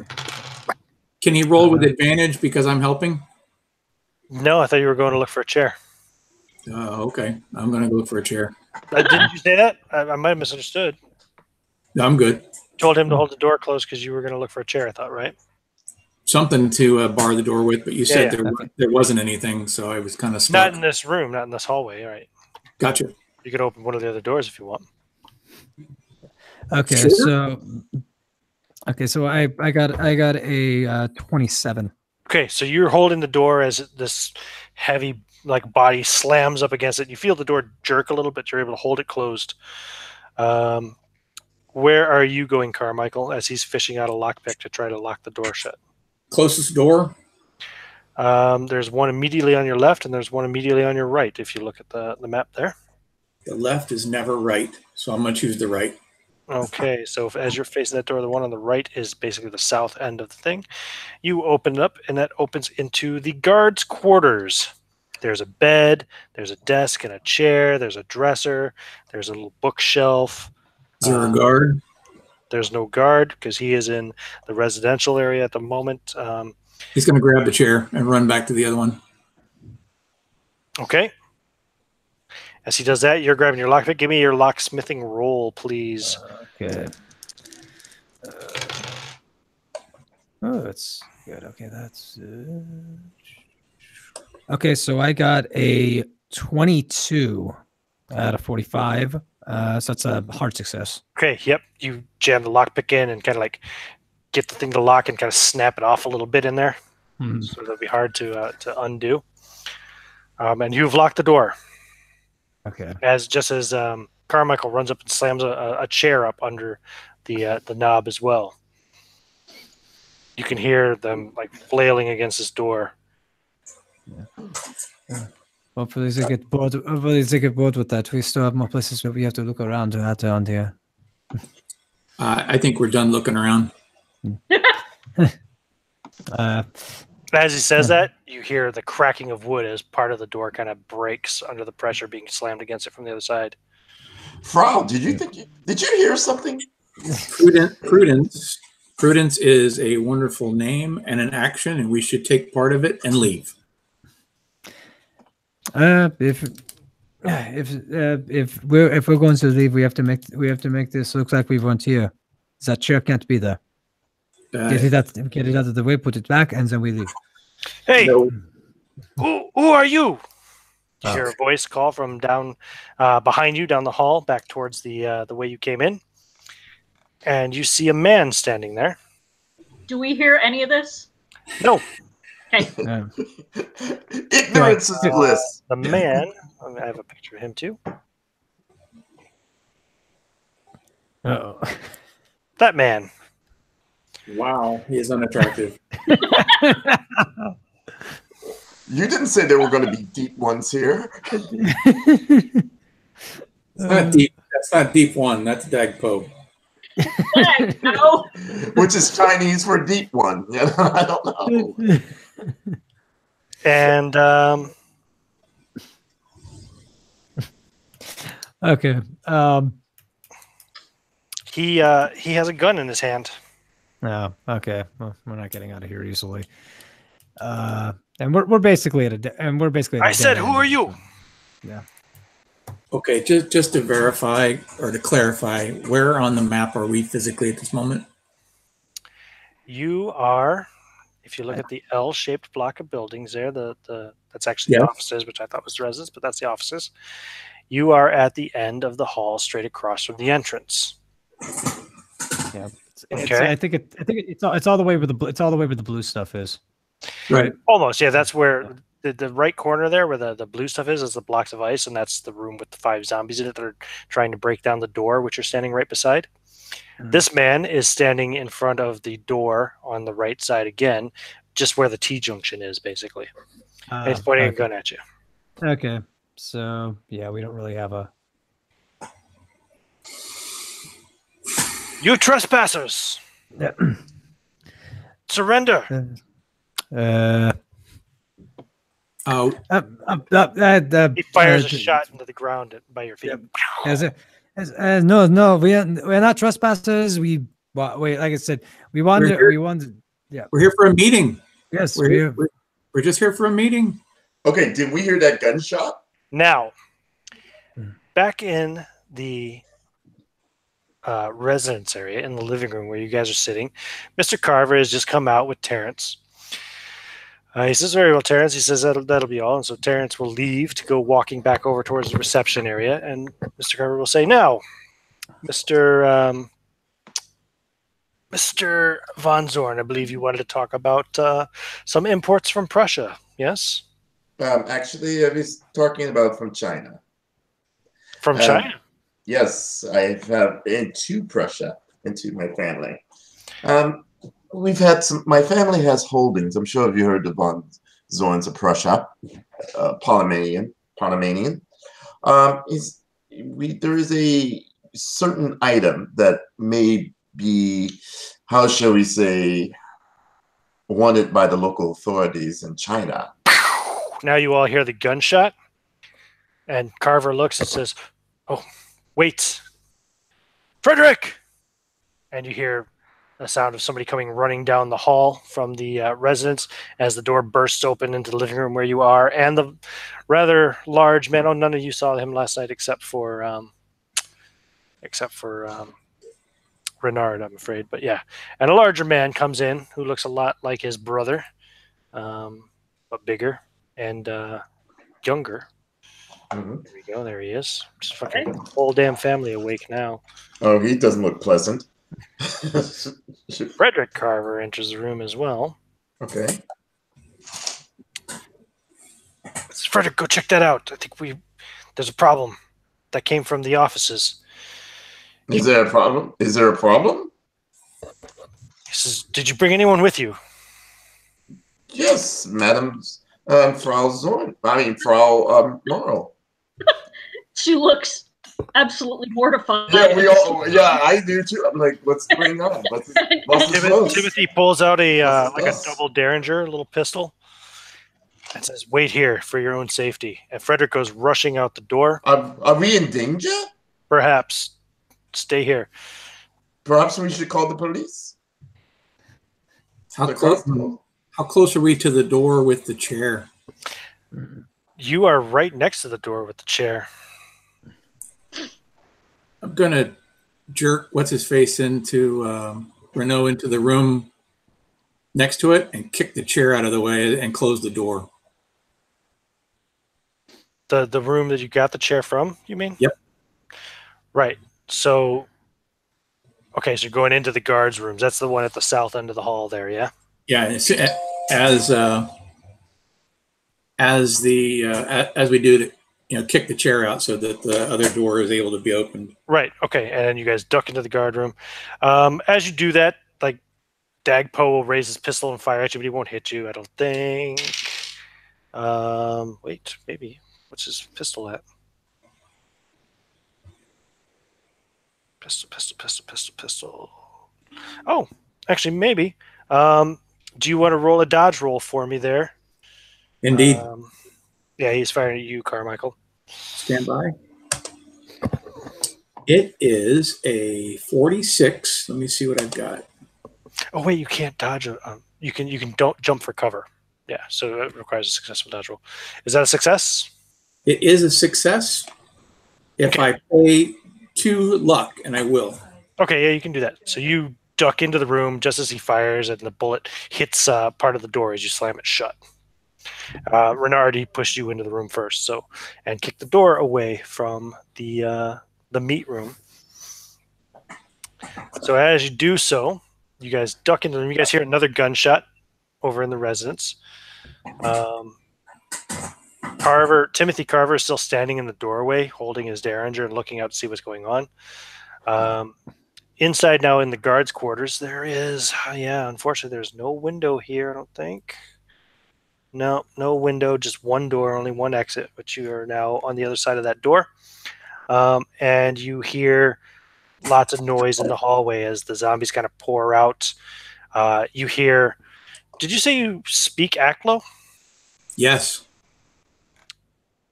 How many points do you have in Aklo? 33%. Okay, roll it for me. Stand by. 37, but I will happily pay the other remainder to bring it down. Yeah, you hear the Asian man giving orders.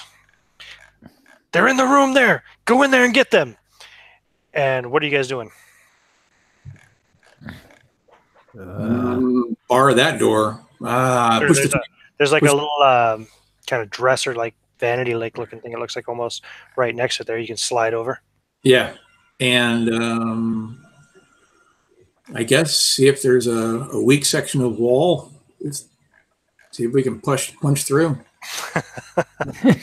So, Mrs. Morrow looks at Herr von Zorn with a, "Oh God, I'm gonna regret this" look on her face, and then steels herself and runs out into the hall and says, "Whatever's going on?"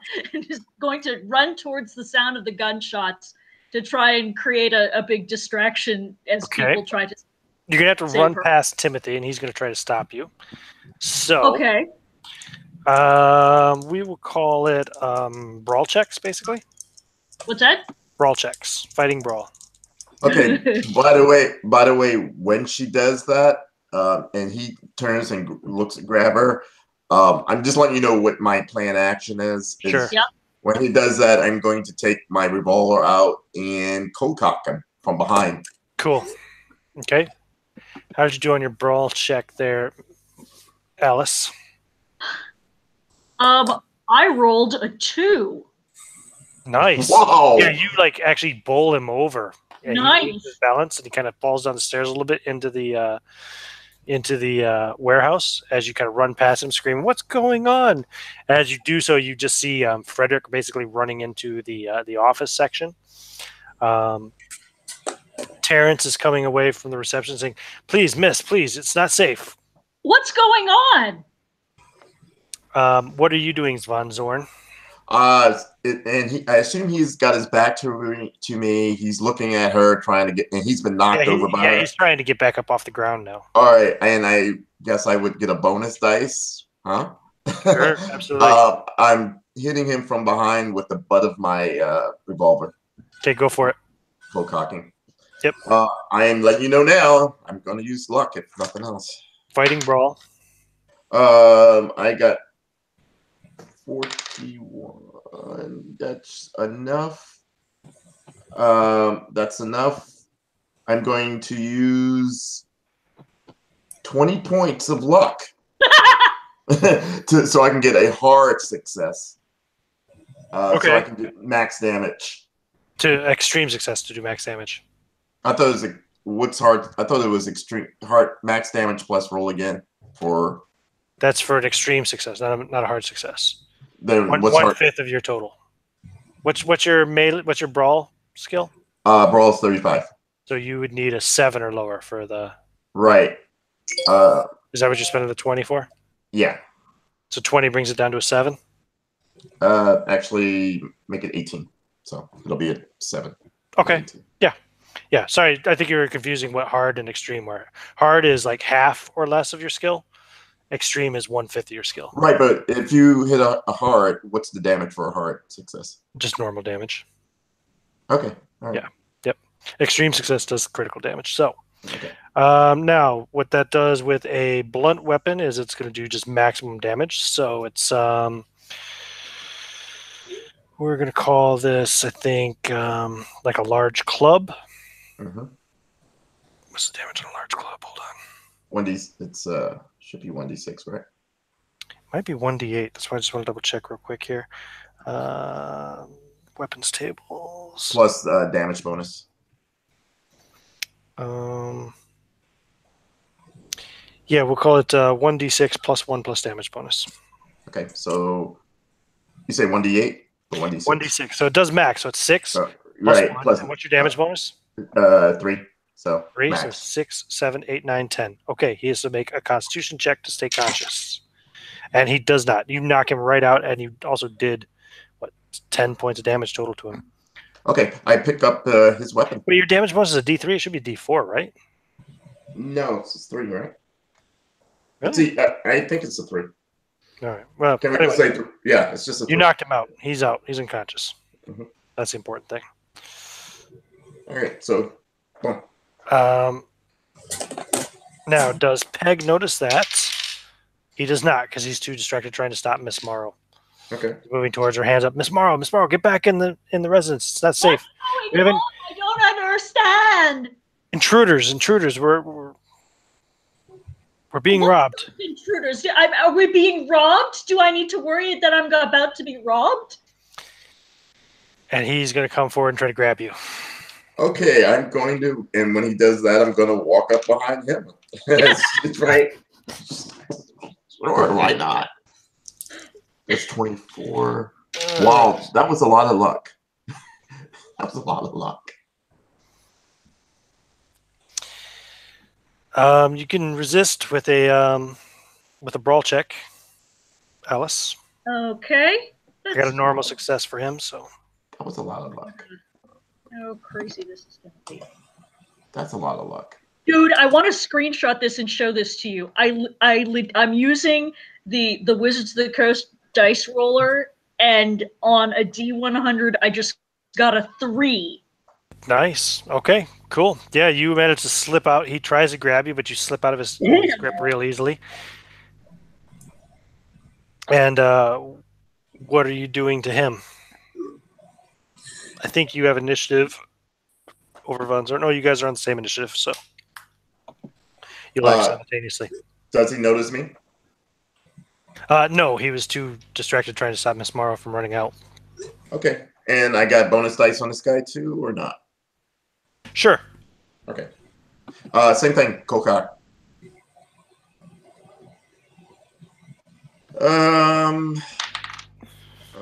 First one didn't make it. Second one. Ooh, second one made it. Okay. Second one, I made a 10, but I'm not going to add any. I'm not going to use the luck. Okay, so 1d6 plus 1 plus your damage bonus. All right, so. All right. That's 4 plus 1, 5 plus 2, 7. Nice. And his constitution, Jesus Christ, what's his constitution? And his points. Okay, he maintains consciousness. Mm-hmm. You hit him really hard, and he kind of goes forward. He's like, "Oh, what the hell?" And he turns to you with a gun in his face. With a gun in his face. And he puts his hands up because he doesn't have a gun in his hand. Yeah, gun in his face. And what are you doing? I haven't seen the zombies yet, right? No. Everything's cool. You can hear a whole bunch of shouting and ruckus going on in the office area, though, which you're pretty sure that's where the gunshots came from. I say, I'm sorry, old man. I'm sorry about that, but what is going on? He says, "We're being robbed. Get back in the residence. It'll be safer in there." You attacked my Frau. I was trying to protect her. If you care for her, take her in there and protect her. Yeah, I don't think so, buddy. Well, then get her out of here or something. There's gunshots going off. Get your hands where I can see them. Exactly. He's got his hands where you can see them. Yeah. She looked pointedly at Herzorn and says, "Exactly. There are gunshots going off. Someone could accidentally get hit by the gunshots from the robbers." I say, you better turn around and apologize to my Frau. Turn around and apologize to her like a gentleman. He turns around. And what do we say? I'm sorry. And I hit him again. I am sorry. I just needed him to turn around. I'm sorry. Okay. Roll to hit. Bonus dice? I failed his dodge anyway. Bonus dice? No bonus dice this time because he's expecting shit. Okay. He's not surprised anymore. I hit anyway. Just regular hit. I'm not adding anything. Give me your damage. That's 3 plus 1, 4 plus 1, 3, 5. Okay, that's enough to take him down because he's got 0 hit points left. He does have a serious wound because you gave him a concussion with the first blow, but he made his con roll, so he's just unconscious, not dead. Okay, check his pockets real quick. He's got a handgun. I take that. And that's it. I give the small the other guy had a Derringer, right? Derringer, yeah. I give that to he takes it, Ms. puts Pearl. it in her purse. Okay. I go, you don't by any chance know how to use that? No idea at all. Okay. All right. I think we should find our companions, don't you? Yes, I do. That's a few rounds past, so I'm going to go back over to your companions. Mm-hmm. Okay, so you had barricaded the door. You heard Dagpo giving orders to the creatures, and now you hear them banging up against the barricaded door. Renault, we have a problem. Do you remember that little head? Yes, I do remember that. The language that little head would have spoken when he was alive is what that little Chinese gentleman was saying. And I think that's not going to be very good. No. We need to find a way to get out of here. We are corners like rats in here. Some things, there has to be a weak spot or connecting wall or something. Yeah, can we see light in any of the cracks of the walls or anything like that? Is that the sort of building it is? Nope, none of these walls look particularly flimsy. Just to be completely clear, are we at the 2 blue spaces above the L, or are we the blue space down in the lower right of the L? It's that long room. If you go straight down where those stairs are, it's the long room right next to the ice blocks. Yep. It's got a bed in it. There's a desk. There's a little vanity, which you've now pushed in front of the door, and a little dresser. Okay, so it's at the bottom right next to the little blue room. Right. Yep. Okay. It's a pretty, you're pretty cornered. Yeah. Pretty much fucked. The only way would be either going out the door, which I don't know how viable that option is at this point. As you say that, a hand smashes through one of the doors, and you see like a zombie-like hand reaching in and tearing away part of the door panel. He will draw his cane sword and slash at the hand. Okay. I think we are going to stop at this cliffhanger right now. Very good. Because it's quite late. And, yes. I feel like this is going to end up being a fight to the death. So, it's probably unfortunate, but the problem is Zorn has no problem fighting men at all. He's got good combat skills, but as soon as he sees the zombies, he's fucked. Yes. Well, we shall see. You've also got a Chocho sorcerer and Frederick Carver to deal with in the hallway as well, but that's okay. I can deal with that. It's just that his sanity isn't the best. Right. Well, thanks for playing. We're gonna put this off to a part 2 in 2 weeks. All right. Hopefully. The crazy thing is that I tripped